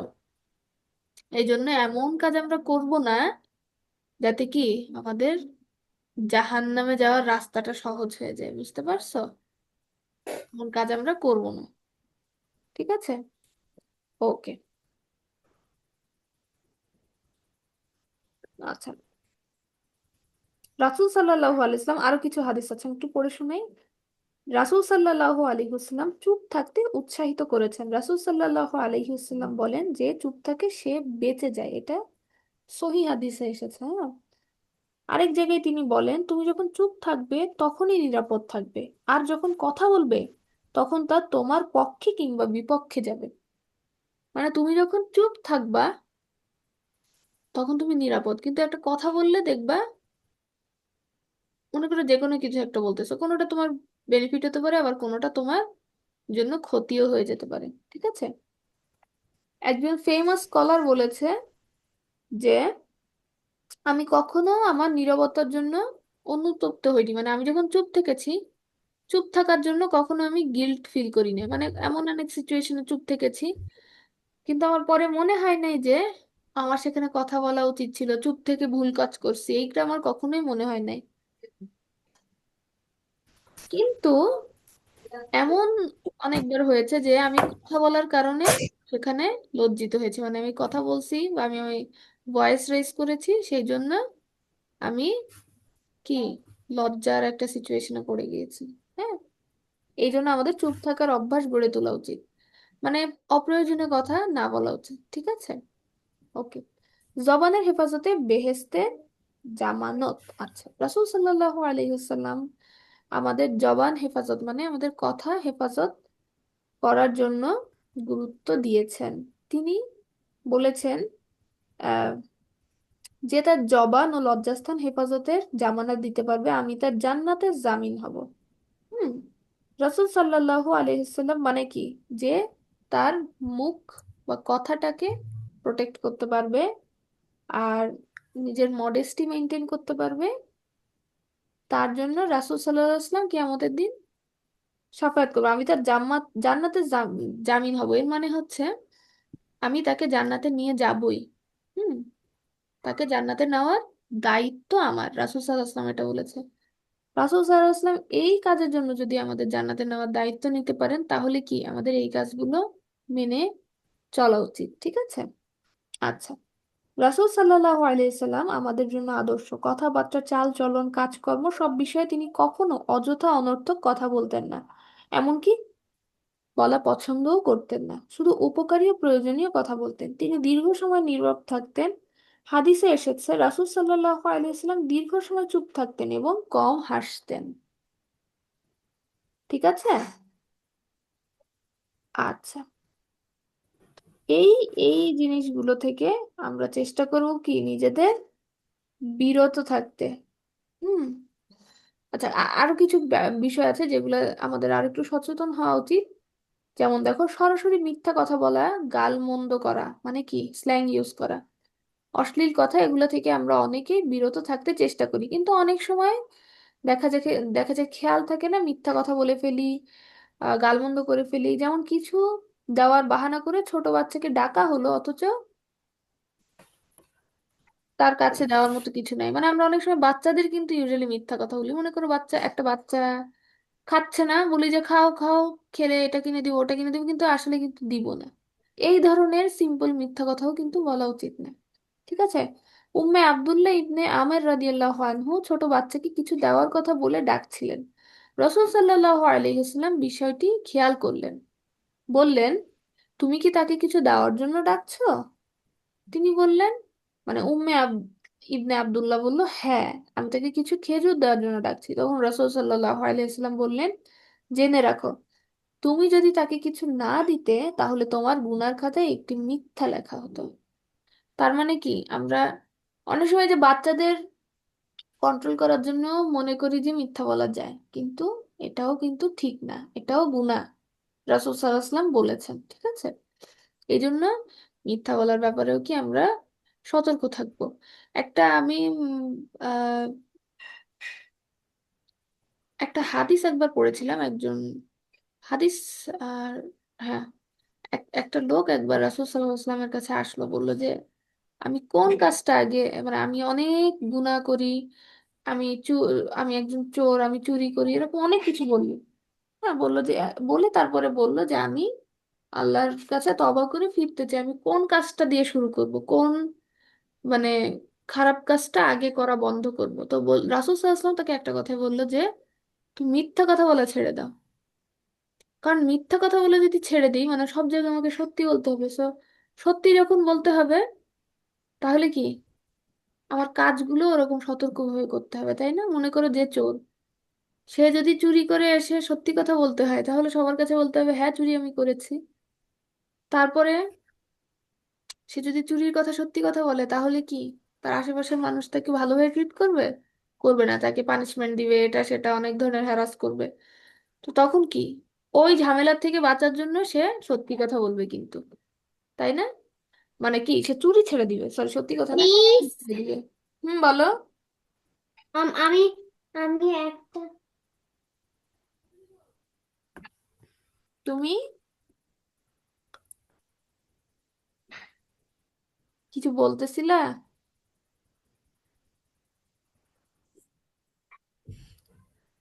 আচ্ছা, না। তো যেটা বললাম যে এরকম যে সত্যি কথা যদি তুমি বলো, তাহলে কি তোমার কাজগুলো ওরকম সিনসিয়ারলি করতে হয়। কারণ যখন তোমাকে কিছু কেউ জিজ্ঞেস করবে, তখন যদি তুমি সবকিছু সত্যি বলতে হয়, তখন তোমার কাজগুলো ওরকম পারফেক্টলি করতে হবে, ভালোভাবে করতে হবে, যাতে কেউ তোমাকে জিজ্ঞেস করলে তোমাকে তোমার সিচুয়েশন সম্পর্কে ভালো আইডিয়া দেওয়ার জন্য তোমাকে মিথ্যা না বলতে হয়। ঠিক আছে? তো এরকম। আচ্ছা, গল্প গুজব হাসি তামাশা রসিকতার ছলে অনেক সময় আমরা অনেক অবাস্তব ও উদ্ভট কথা বলে থাকি। এমনকি কখনো কখনো মিথ্যা কথাও বলে ফেলা হয়। এই সমস্যাটি ছোট বড় পুরুষ মহিলা সবার মধ্যেই মহামারীর মতো ধারণ করেছে। কারণ রসিকতায় শ্রোতাদের হাসানোই থাকে মুখ্য বিষয়। তাই মিথ্যা, অদ্ভুত, আশ্চর্যজনক কথা বলার প্রবণতা থাকে। এমনকি এসব নিয়ে প্রতিযোগিতাও হয়। হ্যাঁ। অথচ মিথ্যাকে আনন্দ উল্লাসের মাধ্যম বানানো মারাত্মক গুনাহ, এর পরিণাম অনেক ভয়াবহ। রাসূল সাল্লাল্লাহু আলাইহি ওয়াসাল্লাম, এর মানে কি বলতো, মিথ্যা, এই যে মিথ্যা কথা, মিথ্যা যোগ যেগুলা, এগুলোও বলা যাবে না। ঠিক আছে? সতর্ক থাকতে হবে আমাদের। রাসূল সাল্লাল্লাহু আলাইহি ওয়াসাল্লাম বলেছেন, ধ্বংস ওর যে মানুষকে হাসানোর জন্য মিথ্যা বলে। ধ্বংস ওর, ধ্বংস ওর মানে তিনবার বললো। মানুষকে হাসানোর জন্য মিথ্যা বলা যাবে না। ঠিক আছে? আচ্ছা, কারো কারো মাঝে কথায় কথায় লানত বা বদদোয়া দেওয়ার অভ্যাস থাকে, বিশেষভাবে এটা নারীদের মধ্যে থাকে। অনেক সময় তার আপনজন এমনকি নিজ সন্তানকেও বদদোয়া দিয়ে চলে। হতে পারে তখন দোয়া কবুলের মুহূর্ত ছিল। ফলে মিস, আপনার কথা আটকে আটকে আসছে। আটকে আটকে আসছে। এখন এখন হ্যাঁ,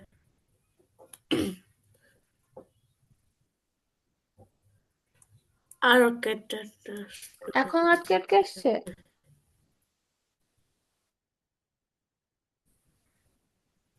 এখন না। আচ্ছা ঠিক আছে, দেখো, না না। কারো কারো মাঝে কথায় কথায় বদদোয়া বা লানত দেওয়ার অভ্যাস থাকে। বদদোয়া লানত মানে কি বোঝো? অভিশাপ দেওয়া, কার্স করা। মনে করো কেউ তোমার ক্ষতি করলো, সাথে সাথে তুমি বললা আল্লাহ এর বিচার করবা। আল্লাহ এর বিচার করা না, ধরো বললা যে আহ আহ, আরো খারাপ ভাবে বললা, ধরো যে আল্লাহ ওর জন্য এই ক্ষতিটা হয়। মিস, আপনার কথা কেটে কেটে আসতেছে। কেটে কেটে আসছে।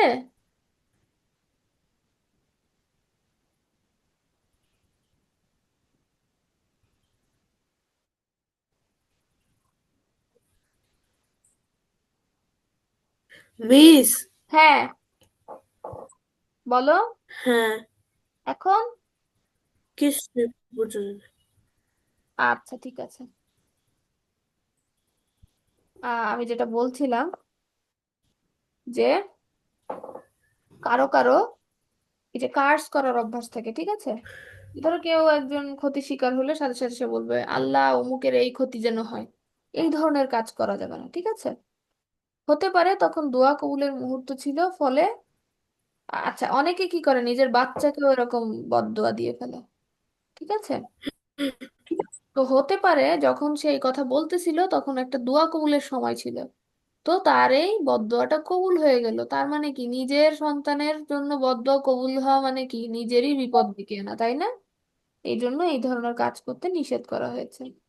হুম। এটা খুবই গর্হিত কাজ, জবানের মারাত্মক অপব্যবহার। তাই এই ব্যাপারে আমাদের হুঁশিয়ার থাকা উচিত। রাসূল সাল্লাল্লাহু আলাইহি ওয়াসাল্লাম ইরশাদ করেছেন, তোমরা একে অপরকে লানত করো না, বলো না তোমার উপর আল্লাহর লানত হোক, তোমার উপর আল্লাহর গজব পড়ুক, তুমি জাহান্নামে যাও। জবানের অপব্যবহারের আরেকটি ক্ষেত্র হলো ঠাট্টা, বিদ্রূপ, গীবত, অপবাদ ইত্যাদি। আমাদের কারো কারো কথাবার্তার বড় একটা অংশ থাকে তৃতীয় ব্যক্তিকে নিয়ে, মানে আমরা দুইজন কথা বলতেছি কিন্তু কথার টপিক হচ্ছে অন্য আরেকজন যে এখানে নাই। তাকে নিয়ে ইচ্ছা মতো যা মন চাই বলে যাচ্ছি। বিচিং করা, ব্যাক বাইটিং করা। হ্যাঁ। আচ্ছা, হয়তো কারো দোষ চর্চা, না হয় কাউকে নিয়ে ঠাট্টা বিদ্রূপ করা, অথবা কারো ব্যাপারে মন্দ বলা বা অপবাদ আরোপ করা, অথচ কুরআন হাদিসে এগুলো থেকে শক্তভাবে নিষেধ করা হয়েছে। এগুলো প্রত্যেকটাই কবিরা গুনাহ, পাশাপাশি জবানের অপব্যবহারের শামিল। তোমরা একটা সূরা পড়েছো, সু সূরা হুমাজা? ওয়াইলুল্লি কুল্লি হুমাজাতিল লুমাজা। হুমাজা, হ্যাঁ হ্যাঁ হ্যাঁ, পড়ছি পড়ছি। হ্যাঁ হ্যাঁ হ্যাঁ হ্যাঁ হ্যাঁ হ্যাঁ হ্যাঁ, বুঝছি। ওয়াইলুল লিকুল্লি হুমাজাতিল লুমাজা আল্লাযী জামআ মালাহু ওয়া আদ্দাদা। আচ্ছা ঠিক আছে, থ্যাংক ইউ, এতটুকু বলতে তাই না। প্রথম আয়াতটা আমি একটু তোমাদের বলি, ওয়াইলুল্লি কুল্লি হুমাজাতিল লুমাজা মানে কি জানো? ধ্বংস সামনে ও পিছনে নিন্দাকারী। মানে সামনেও আমরা অনেকে মজা করে এমন কথা মানুষকে বলি যেটা তাদের কষ্ট লাগে, আবার পিছনেও তো এটা অহরহ হয়েই যায়। তো আল্লাহ কিন্তু এই দুই ধরনের লোককেই বলেছে ধ্বংস। মানে আমাদের পিছনে যেমন বলা যাবে না, সামনেও কিন্তু বলা যাবে না। অনেকে আছে না, কারোর নাম আমরা নামটাকে একটু উল্টাপাল্টা ভাবে ডাকি, একজনের হ্যাঁ, নাম নামটাকে একটু বিকৃত করে অন্যভাবে ডাকি, এগুলো করা নিষেধ। আবার হচ্ছে যে কোনো ভাবে সামনেই খোঁচা মেরে কতজন কতভাবে কথা বলে না, এগুলা কিন্তু কবিরা গুনাহ। আল্লাহ তাদের জন্য কি বলছে? ধ্বংস। ঠিক আছে, ওকে। এই ব্যাপারগুলোতে আমরা সতর্ক থাকবো ইনশাল্লাহ। এক একবার মুয়াজ রাদিয়াল্লাহু আনহু আহ মুয়াজ রাদিয়াল্লাহু আনহু রাসূল সাল্লাল্লাহু আলাইহি ওয়াসাল্লামকে জিজ্ঞেস করলো যে, ইয়া রসুল, কথার কারণেও কি আমাদের পাকড়াও করা হবে? পাকড়াও মানে হচ্ছে ধরা। হুম। তখন রাসূল সাল্লাল্লাহু আলাইহি সাল্লাম মুয়াজ রাদিয়াল্লাহু আনহুর উরুতে মৃদু আঘাত করে বললেন, উরু মানে পায়ে একটা, ধরো একটু থাবা দিয়ে বলল যে, হে মুয়াজ, তুমি এই বিষয়টি বুঝো না? আরে মানুষ তো তার জবানের কথাই উপর করে জাহান্নামে নিক্ষেপ করবে। মানুষ মানে মানুষের কথা ওই দিন একটা বস্তু হবে, ঠিক আছে? সেই জিনিসটাই আমাদেরকে ধাক্কা মেরে জাহান্নামে ফেলাই দিবে। বুঝতে পারছো? জি। মানে আমাদের এই ফিলিংস ধাক্কা যেগুলো, মারবে? হ্যাঁ, সেগুলোও সেই দিন আল্লাহর কাছে সাক্ষী দিবে, কথা বলতে পারবে। আমাদের চোখ সাক্ষী দিবে, আমাদের ভিতর থেকে সাক্ষী দিবে। ঠিক আছে? তো এইগুলো এগুলোর ব্যাপারে আমাদের সতর্ক থাকা উচিত। ঠিক আছে? আচ্ছা, এই যে জবানের অনিষ্ট, এটা থেকে আল্লাহর কাছে আশ্রয় চাওয়ার একটা দোয়া আছে, সেটা কি জানো? আচ্ছা না। আচ্ছা, সেটা হচ্ছে আল্লাহুম্মা ইন্নী আউযু বিকা মিন শাররি সামঈ ওয়া মিন শাররি বাসরি ওয়া মিন শাররি লিসানি ওয়া মিন শাররি কলবি ওয়া মিন শাররি মানিয়্যি। এর মানে কি বলতো? হে আল্লাহ, আল্লাহুম্মা মানে হে আল্লাহ, মানে নিশ্চয়ই, আউযু বিকা মানে আমি আশ্রয় চাই তোমার কাছে, মিন শাররি সামঈ মানে আমি যা দেখতে পাই, ওয়া মিন শাররি বাসরি মানে চোখ থেকে, ওয়ামিং শাররি লিসানি মানে আমার জবান থেকে, ওয়ামিং শাররি কলবি মানে আমার হৃদয় থেকে, ওয়ামিং শাররি মানি মানে লজ্জাস্থানের অনিষ্ট থেকে আপনার কাছে আশ্রয় চাই। ঠিক আছে? এটা এটা হাদিস, সহিহ হাদিস থেকে এসেছে। এটা হচ্ছে এই যে এই ধরনের অনেক সময় দেখা যায় কি আমরা এরকম কথা বলতে চাই না, কিন্তু মুখ দিয়ে বলে ফেলা হয়ে যায়। ধরো আরেকজনের সম্পর্কে গসিপ করতে চাই না বা মিথ্যা বলতে চাই না, কিন্তু হয়ে যায়। নিজেদেরকে কন্ট্রোল করতে পারি না, এই জন্য আমাদের আল্লাহর কাছে কি, এর জন্য নিজেদের জন্য দোয়াও করতে হবে, আল্লাহর কাছে বলতে হবে, আল্লাহ আমার জন্য সহজ করেন আপনি, এই ধরনের কাজ যেন আমার দ্বারা না হয়ে যায়। ঠিক আছে? নিজে চেষ্টা করব, আল্লাহর কাছেও কিন্তু সেইভাবে দোয়াও করব, তাহলেই কি একটা কাজ সুন্দরভাবে সেটা সাকসেস হবে। ঠিক আছে? আচ্ছা, তো আল্লাহ আমাদের সবাইকে হেফাজত করুক, এই ধরনের কথা বলা থেকে প্রোটেক্ট করুক। আমাদের সবাইকে এই ধরনের কথা আমরা যারা বলে ফেলেছি তাদেরকে তাদের কাজের জন্য ক্ষমা করে দিই ইনশাল্লাহ। ঠিক আছে, ওকে। তো মোটামুটি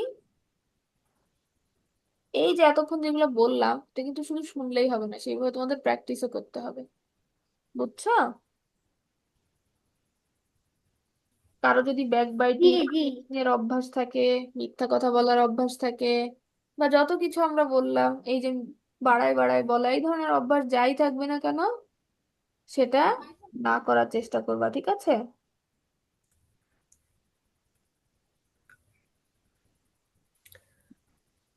ওকে।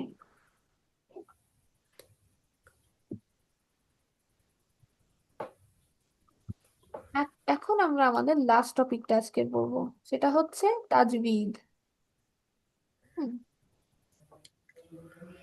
আমি একটু দেখি লাস্ট দিন আমরা কোন পর্যন্ত গিয়েছিলাম, তারপর থেকে ইনশাল্লাহ শুরু করবো। আর এইটার যে পিডিএফটা এতক্ষণ আমরা যেটা পড়লাম সেটাও ইনশাল্লাহ আমি দিয়ে দিব, ওকে? তোমরা কিন্তু বাসায় দেখবা, যেটাই দিই একটু বাসায় দেখবা। একটা জিনিস আমরা পড়ার পরেও একটু আর একটু না দেখলে আসলে হয় না, বুঝছো?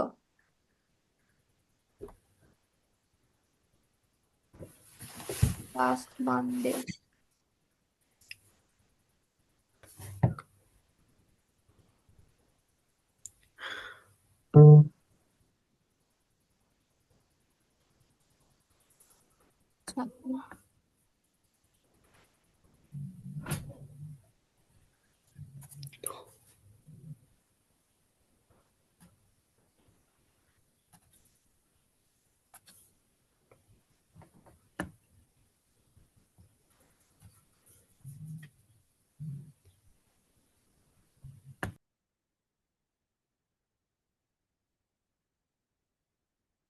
আর তাজুবিদ শুরু হবে। এবার আমরা দেখবো তাজবিদ। হ্যাঁ, তাজবিদের আসলে আমাদের অনেকগুলো চ্যাপ্টার হয়ে গেছে।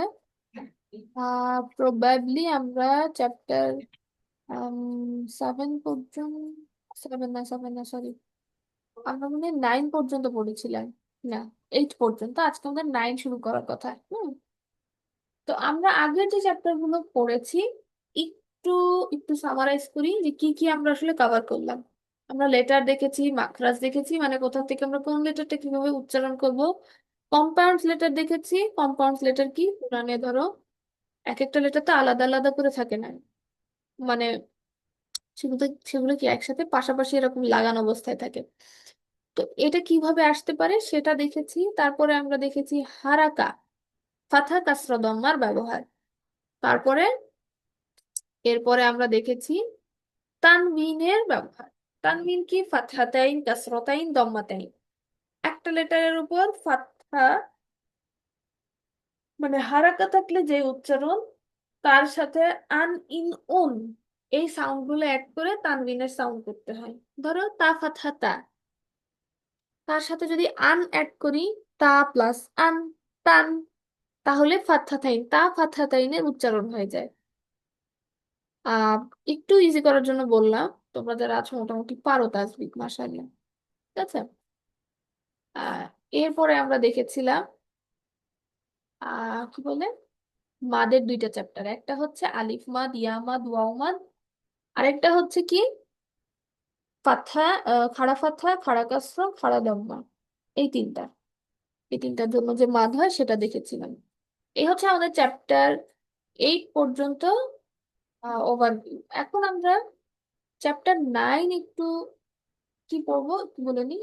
চ্যাপ্টার 9 হচ্ছে লেটার্স অফ লিন। লিন, লিনের লেটার হচ্ছে দুইটা, একটা ওয়াও আর নি একটা ইয়া। লিনের লেটার কয়টা বললাম বলো তো? দুইটা, হ্যাঁ, কি কি? একটা ওয়াও একটা ইয়া। হ্যাঁ, লিন খুবই সিম্পল। আহ ফাথা মানে জবর, তার লেফট সাইডে যদি ওয়াও সাকিন অথবা ইয়া সাকিন থাকে তাহলে আমরা লিনের রুল করব।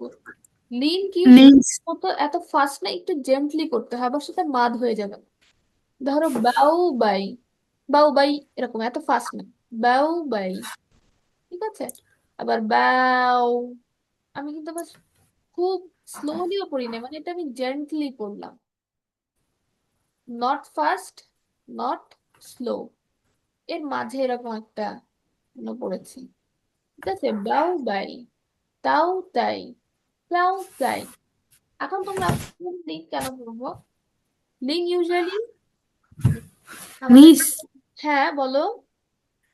আমার খারাপ লাগতেছে, আমি নিয়ে নিতে পারবো? আচ্ছা ঠিক আছে। আসসালামু আলাইকুম ওয়ালাইকুম রহমতুল্লাহ আসসালাম বরকাত। রহমতুল্লাহ। আচ্ছা, আচ্ছা, যেটা আমরা বলছিলাম যে লিন লিন কেন দরকার পড়া। লিন হচ্ছে তোমার এই যে সিস্টেম, ধরো ফাতহার পরে ওয়াও সাকিন অথবা ফাতহার পরে ইয়া সাকিন, এটা যখন একটা পজ সাইনের আগে আসে তখন এখানে আরো কিছু রুল তোমার আহ, ইয়ে হয়, আরো কিছু এটা রিলেটেড রুল আছে, ঠিক আছে, পজ করার জন্য। লিন লিনের লেটারের উপর ডিপেন্ড করে আরো কিছু রুল তখন অ্যাড করা হয়, বুঝতে পেরেছো? এই জন্য লিনটা আমাদের চিনে রাখা দরকার। এরপরে যাতে আমরা পজ সাইনের রুলটা যখন পড়বো, পজ সাইনকে আরবিতে বলা হয় ওয়াকফ। ওয়াকফের রুল যখন আমরা পড়বো তখন যাতে আমাদের সেটা করতে ইজি হয়, এই জন্য আমাদের এটা আগে থেকে চিনে রাখার জন্য পড়া। খুব সিম্পল, খুব ইজি, আমি একবার একটু দেখিয়ে দিই। বা ফাথা ওয়াও সুকুন বাও, বা ফাথা ইয়া সুকুন বাই, তা ফাথা ওয়াও সুকুন তাও, তা ফাথা ইয়া সুকুন তাই, তা ফাথা ওয়াও সুকুন তাও, তা ফাথা ইয়া সুকুন তাই, খ ফাথা ওয়াও সুকুন খাও, খ ফাথা ইয়া সুকুন খাই, হা ফাথা ওয়াও সুকুন হাও, হা ফাথা ইয়া সুকুন হাই, খ ফাথা, সরি আমি জিনের জায়গায় খ বলে ফেলছি, সরি। জিম ফাথা আমি ইয়া সুকুন যাও, জিম ফাথা ইয়া সুকুন যাই,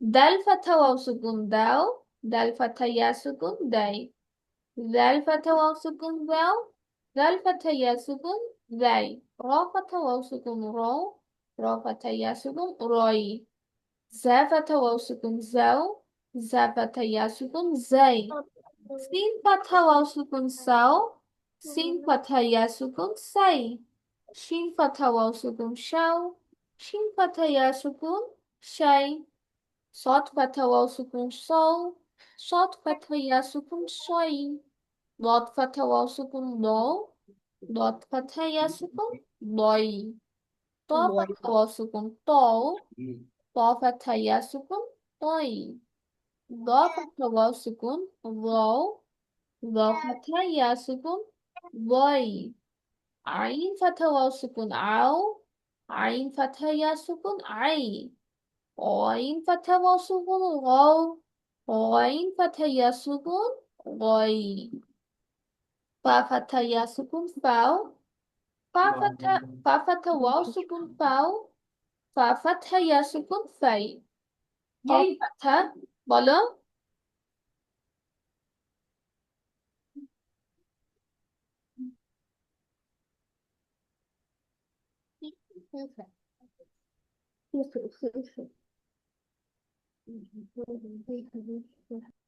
আচ্ছা, কফ ফাথা ওয়াও সুকুন কও, কফ ফাথা ইয়া সুকুন কয়, ক্যাফ ফাথা ওয়াও সুকুন ক্যাও, ক্যাফ ফাথা ইয়া সুকুন ক্যাই, লাম ফাথা ওয়াও সুকুন লাও, লাম ফাথা ইয়া সুকুন লাই, মিম ফাথা ওয়াও সুকুন মাও, মিম ফাথা ইয়া সুকুন মাই, নুন ফাথা ওয়াও সুকুন নাও, নুন ফাথা ইয়া সুকুন নাই, ওয়াও ফাথা ওয়াও সুকুন ওয়াও, ওয়াও ফাথা ইয়া সুকুন ওয়াই, হা ফাথা ওয়াও সুকুন হাও, হা ফাথা ইয়া সুকুন হাই, হামজা ফাথা ওয়াও সুকুন আও, হামজা ফাথা ইয়া সুকুন আই, ইয়া ফাথা ওয়াও সুকুন ইয়াও, ইয়া ফাথা ইয়া সুকুন ইয়াই। আচ্ছা, মিস বলো। একদম শেষেটা অনেক অনেক ফানি। ইয়াই ইয়াই হ্যাঁ, ইয়াও ইয়াই। হুম, ইয়াই ইয়াই। আবার আও আই, এটাও তো ওয়াও ওয়াই, এগুলাও তো। কিন্তু কিন্তু ইয়া আছে কেন ওয়াওয়ের জায়গায়?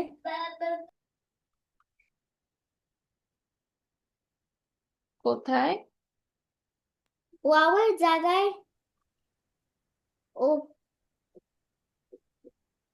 ওয়াওয়ের জায়গায় এই যে, না, এই যে ইয়া, ইয়া আছে না, ইয়াটার ওখানে, শ্, ইয়াটার ওখানে ওয়াও আছে কেন?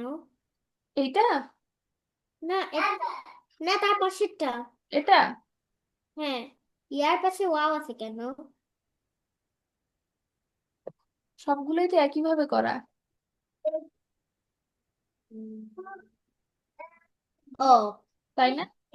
ফার্স্টে ফাথার পরে ওয়াও সুকুন, তারপর ফাথার পরে ইয়া সুকুন, এইভাবেই তো করা। ও, বুঝতে পারছি। ওই জন্য। আচ্ছা, লেসন নাম্বার 10 হচ্ছে একটা প্র্যাকটিস লেসন। আগের যে চ্যাপ্টার গুলোতে যা শিখেছি সেগুলো এখানে একসাথে করে দেওয়া, প্র্যাকটিস করার জন্য, ঠিক আছে? আচ্ছা, আহ নেক্সট দিন তোমাদের এই চ্যাপ্টারের উপর একটা টেস্ট নিব, বুঝছো? আজকে আর নিলাম না, কারণ টেস্ট নিতে হলে সবাইকেই অ্যাটেন্ড থাকতে হয়। তোমরা তো এখন ক্লাসে মাত্র 3 জন আছো, আর যারা আছো মোটামুটি পারো, এই জন্য টেস্ট নিলাম না। কিন্তু নেক্সট ক্লাসে এই চ্যাপ্টারটা, চ্যাপ্টার 10, এটার উপর একটা টেস্ট নিব, ঠিক আছে? ইনশাআল্লাহ। আজকে আরেকটা চ্যাপ্টার করি, সেটা হচ্ছে সুকুন। সুকুনের মধ্যে আরো কিছু টপিক ইনক্লুডেড, যেমন হচ্ছে কলকলা। কলকলা জানো তোমরা? আমি মাখরাজ পড়ানোর সময় কলকলা বলেছিলাম, মাখরাজ পড়ানোর সময়। আচ্ছা, আমি আবার একটু বলি। কলকলা হচ্ছে, সিম্পলি কলকলার অর্থ হচ্ছে ইকো। ইকো মানে কি? প্রতিধ্বনি। বাংলায় বললে প্রতিধ্বনি। ধরেন আমি একটা একটা উম অনেক, মানে একটা খোলা জায়গায় যখন একটা কথা বলি, একটু বড় মনে হবে কি কথাটা আবার আমার দিকে পাস হচ্ছে। হ্যাঁ, মানে সেম কথা আমি আবার শুনতে পারবো, রিপিট হওয়া। এটা হচ্ছে ইকো বা প্রতিধ্বনি বা কলকলা। ধরো এইভাবে, মানে সাউন্ডটা রিপিট হবে এইভাবে, যদি আমরা একটা লেটার উচ্চারণ করতে যাই, তখন সেই সিস্টেমটাকে বলে কলকলা। আরবিকে এরকম কিছু লেটার আছে, এভাবে পড়তে হয়। এই লেটার গুলোর উপর সুকুন আসলে এভাবে পড়তে হয়, আদারওয়াইজ না। সেই লেটার গুলো হচ্ছে কফ, ত, বা, জিম, দাল। কি? কফ, ত, বা, জিম, দাল। হুম, ধরো এখানে আমরা দেখি কলকলা লেটার গুলো ইয়ে করা আছে তোমার,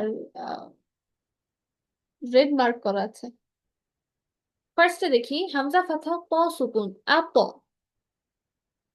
কি বলেছে? আপ। হুম, আপো, হামজা আপো। কাসরা প সুকুন, ইপ। হামজা হামজা দম্মা কাসরা প প, সুকুন, উত। হামজা দম্মা প সুকুন উত। হ্যাঁ, তাহলে কি হলো? আপ। আপো, আত বলিনি ইপ, কিন্তু আপ। এই যে আমাদের কি সাউন্ড রিপিট হলো, আপ, হুম, ইপ, উত। উত। হ্যাঁ, রিপিট হলো। এই সিস্টেমটাই হচ্ছে কলকলা। হুম, এই সিস্টেমটাই কলকলা।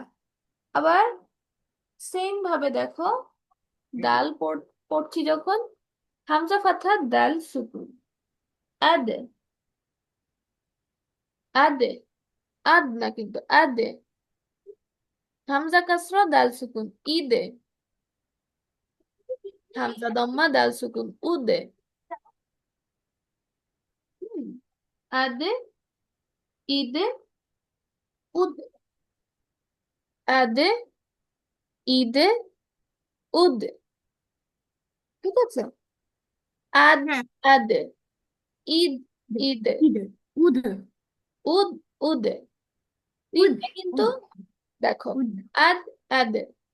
সিম্পল ভাবে উচ্চারণ করলে কেমন হয়, কলকলা দিয়ে উচ্চারণ করলে কেমন হয়? আম, আবার ঈদ, ঈদে।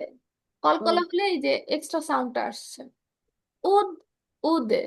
কলকলার জন্য এই যে উদে, উদে, এই যে এক্সট্রা সাউন্ডটা আসছে। হুম, দেখো দালের সাথে আমরা দতকে কম্পেয়ার করি, আব, ইব, উব। ঠিক আছে? এইটা কিন্তু কোনো ইকো নাই এখানে, সাউন্ড। হুলা হুপ, ওকে, হুলা হুপ। এখন আমরা একটু প্রথম থেকে পড়ি। হামজা ফাতহা তা সুকুন। আচ্ছা, এখন আমি পড়বো না, এখন একটু তোমরা পড়ো। যারা তিনজন আছো দেখি, তারা কি জীবিত আছো নাকি ঘুমায় গেছো? আমি আনমিউট। হ্যাঁ, তুমি আনমিউট, বাকি দুইজনের কথা বলতেছি। আরিশা এন্ড বন্নি, দুই ফ্রেন্ড। আচ্ছা। জি। জি মিস। আচ্ছা, আরিশা বন্নি যে কোনো একজন এখান থেকে একটু এই ফার্স্টের তিনটা লাইন পড়বা, যে কোনো একজন। আচ্ছা, বন্নি শুরু করো, তুমি যেহেতু ফার্স্ট এসেছো। আর তোমাকে তো কিছু জিজ্ঞাসা করা হয়নি অ্যাকচুয়ালি, তুমি কতটুকু পারো, কি পড়েছো। মিস অ্যাকচুয়ালি আমি কোরআন পড়তে পারতাম, আমার 19 পার পর্যন্ত পড়া হয়েছিল, বাট আমার মাঝখানে গ্যাপ পড়ে যাওয়ার কারণে আমি একটু ভুলে গিয়েছি। আচ্ছা, তুমি আগের কোনো, তার মানে আগের আমাদের যে ক্লাসগুলো, সেগুলো তো তুমি পাও নাই। শুনতে পাচ্ছ মিস, আমাকে? কথা বোঝা যাচ্ছে না ঠিক মতো। এখন বোঝা যাচ্ছে? জি, এখন শোনা যাচ্ছে। আচ্ছা, হ্যাঁ, এখন শোনা যাচ্ছে। আমি বলছিলাম যে তুমি তো আগের তাজবিদের ক্লাস মনে হয় একটাও পাও নাই, তাই না? না না না, আচ্ছা, এই যেখান থেকে পড়তেছি এখান থেকে কি তুমি ধরতে পারছো? একটু একটু। একটু একটু না? ঠিক আছে। হ্যাঁ। আহ আগের ক্লাসের রেকর্ডিং গুলো তোমাকে দিব, তুমি একটু দেখো। হ্যাঁ, ঠিক আছে। জি। ইনশাল্লাহ। আচ্ছা, ট্রাই করো, দেখো এখান থেকে বলতে পারো কিনা, না হলে আমি হেল্প করবো অবশ্যই। হ্যাঁ, আম, হামজা ফাতহা তা সুকুন। আচ্ছা, ফাতহা কাসরা দম্মা আমি এভাবে বলি। এটার হচ্ছে বাংলাদেশে ইউজুয়ালি জবর জের পেশ এভাবে পড়া হয়। জি এটা হতে পারে যে একটু, যেহেতু তোমার আজকে তাজবিদের ফার্স্ট ক্লাস, একটু হয়তো ধরতে কষ্ট হয়ে যেতে পারে। তুমি জবর জের পেশ দিয়ে বলতে পারো, কোনো সমস্যা নাই। আলিফ, জি। হামজা জবর তা সুকুন আত, হামজা জের তা সুকুন ইদ, হামজাজের ঈদ। কে? হামজা পেশ তা সুকুন হামজা পেশ তা সুকুন উত। উত। হুম, দেখো আমরা আত, ঈদ, উত, এটা সিম্পলি বলেছি, কিন্তু যখন আমরা ত বলবো, জি। দুটো কিন্তু আলাদা। তা ত একই রকম শোনালেও দুইটা আলাদা। ঠিক আছে? আলাদা। ত, জি ত, ত এর উপর যখন আমরা সাকিন দিব, তখন হচ্ছে জি। আপ। এই যে ইকো সাউন্ড আপ। আচ্ছা। করো তো একটু আত। আত্ম। হুম, আবার হামজা জের ত সুকুন ইত, হামজা আম, তো হামজা জের ই, হামজাজের ই। হ্যাঁ, ত সাকিন, ত সাকিন হ্যাঁ, ইত, ইত। ইত। ইত। হুম, হামজা পেশ হামজা পেশ ত সাকিন ত সাকিন উত। উত। হুম, মাশাআল্লাহ হচ্ছে। এরপরে আসে যা, হামজা ফাতহা যা সুকুন আজ। আজ। হ্যাঁ, হাম, সরি, হামজা জবর যা সাকিন আজ, হামজা জের হামজাজের যা সাকিন জা সাকিন ইজ, ইস।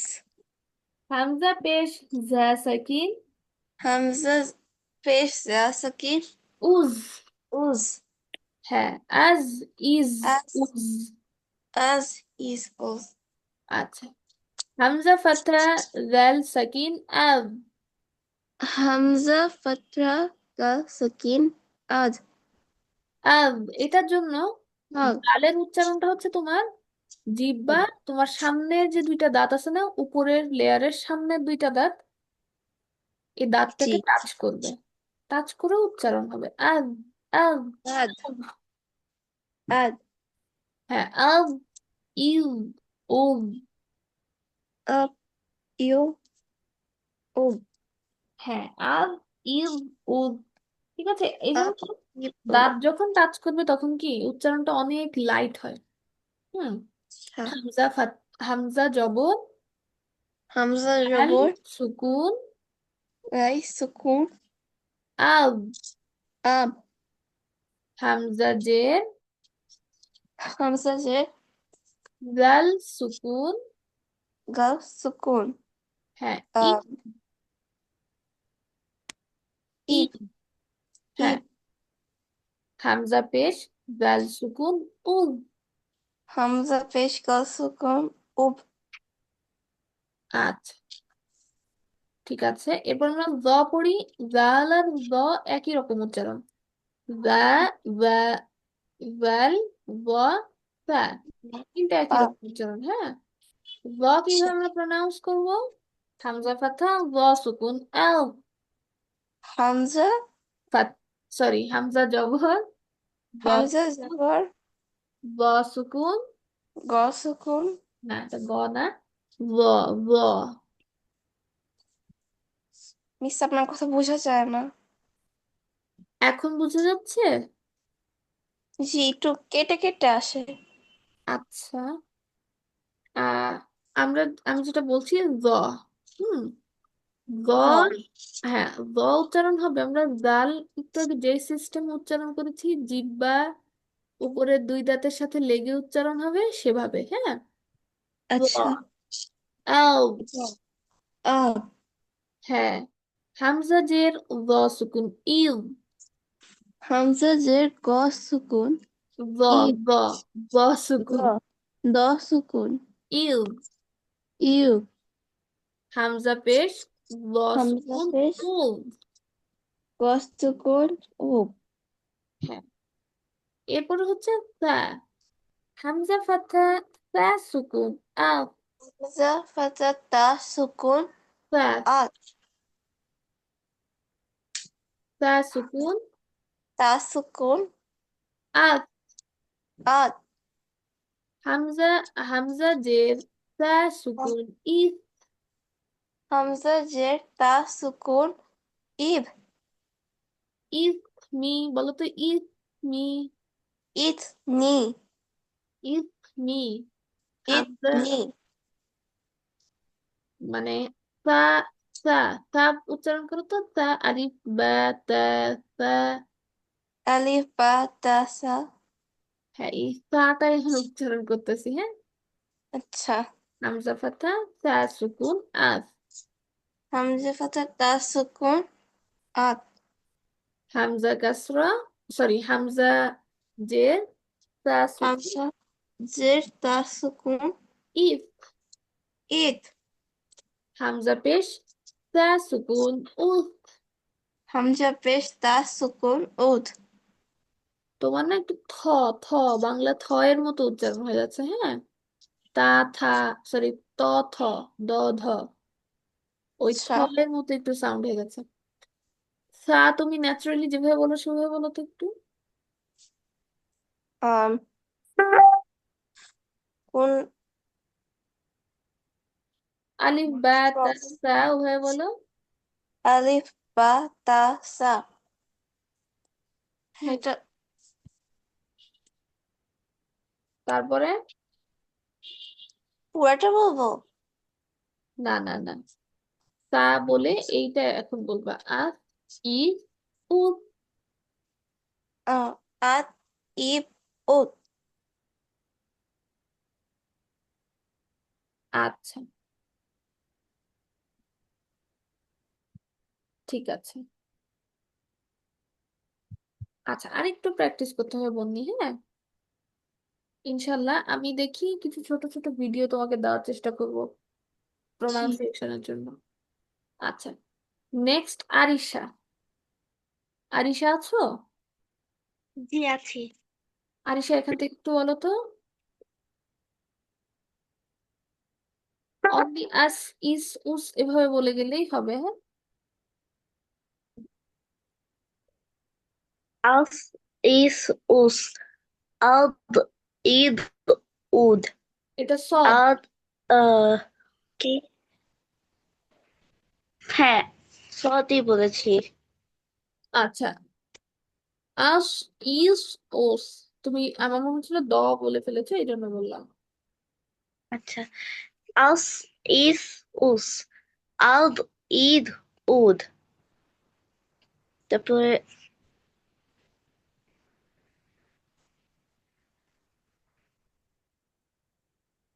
আজ, ইজ, উজ। দেখো আরিশা, জি। আদ, দাল সুকুন, এখানে আদে কলকলা হবে, হ্যাঁ, আদে, ঈদে, জি। উদে। আর এটা হচ্ছে আদ, ইদ, উদ। ওকে। জি। আচ্ছা, এরপরে হচ্ছে এইটা, এটা তুমি আরেকবার একটু ঠিক করে বলো তো। আদ, ঈদ, উদ।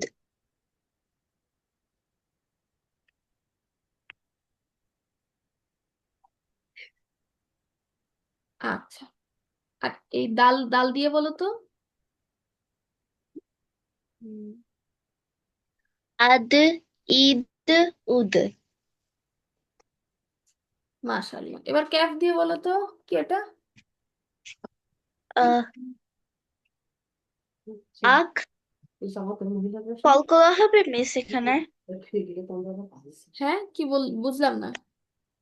বললাম যে এখানে কি কলকলা হবে? এটা কলকলা হবে, এটা হবে না। ক্যাফে কলকলা আচ্ছা। হয় না, কফে হয়, হ্যাঁ। আক, ইক, উক।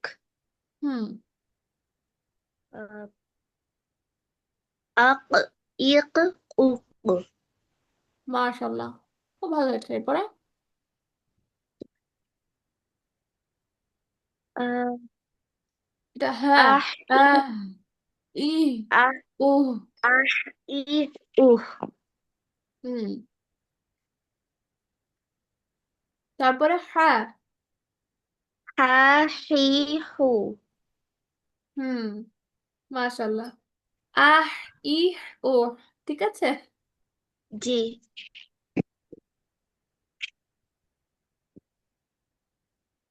এটা একটু বলো তো। আহ, আ, ই, উ। আ, ই, উ।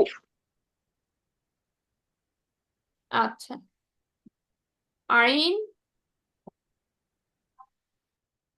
আ, ই, উ। ওকে, মাশাআল্লাহ, ঠিক আছে, থ্যাংক ইউ। আরিশা, এখন পড়া দিবেন আমাদের উস্তাজা রাজওয়া। উস্তাজা মানে কিন্তু টিচার মিন করে বলে এরকম না। হুম।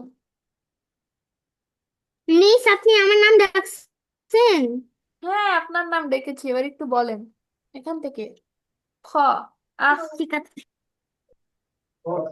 আহ, ইস, উফ। মাশাআল্লাহ। এরপরে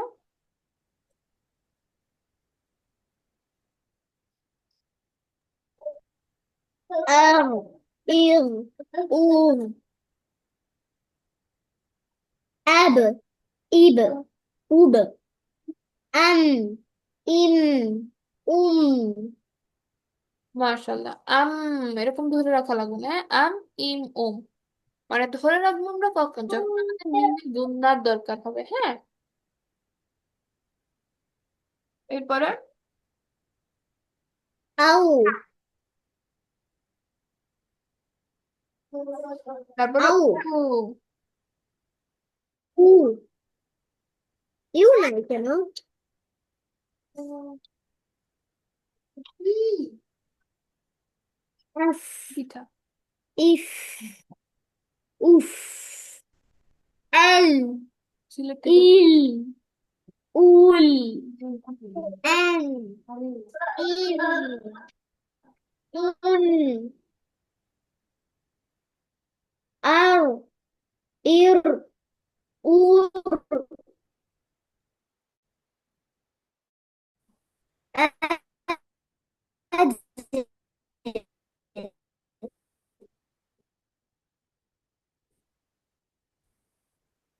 ইশ, উজ, আশ, ইসি উস্তাজা মাশাআল্লাহ। উস্তাজা হুম, বলো। হ্যালো, হ্যাঁ, শুনতে পাচ্ছ? শেষ করছি তো এই পেজটা। হুম, আমি শুনেছি তো। ঠিক আছে। মাশাআল্লাহ, বারাকাল্লাহু ফিকুম। এই পেজ শেষ করছি। মাশাআল্লাহ। কি হলো? ওই আর কি। আচ্ছা আচ্ছা, ঠিক আছে। আজকে আমাদের এই পর্যন্ত থাকবে, হ্যাঁ। উম বন্নি, আমাকে একটু একটা গ্রুপে টেক্সট দিয়ে আমাকে একটু মেসেজ দিবা, হ্যাঁ। আচ্ছা। জি আর মিস। এই কমপ্লেক্স লেটার গুলো আমরা নেক্সট দিন পড়ার চেষ্টা করব।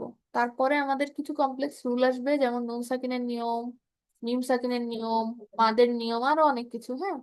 এতদিন পর্যন্ত মোটামুটি আমরা জি ইজি বেসিক চ্যাপ্টারে ছিলাম, এখন একটু কমপ্লেক্স চ্যাপ্টার গুলো আসবে। ঠিক আছে। আজকে আমাদের এই মিস, আপনার কথা বোঝা যাচ্ছে না। বোঝা যাচ্ছে না? এখন বোঝা যায়? এখন ঠিক।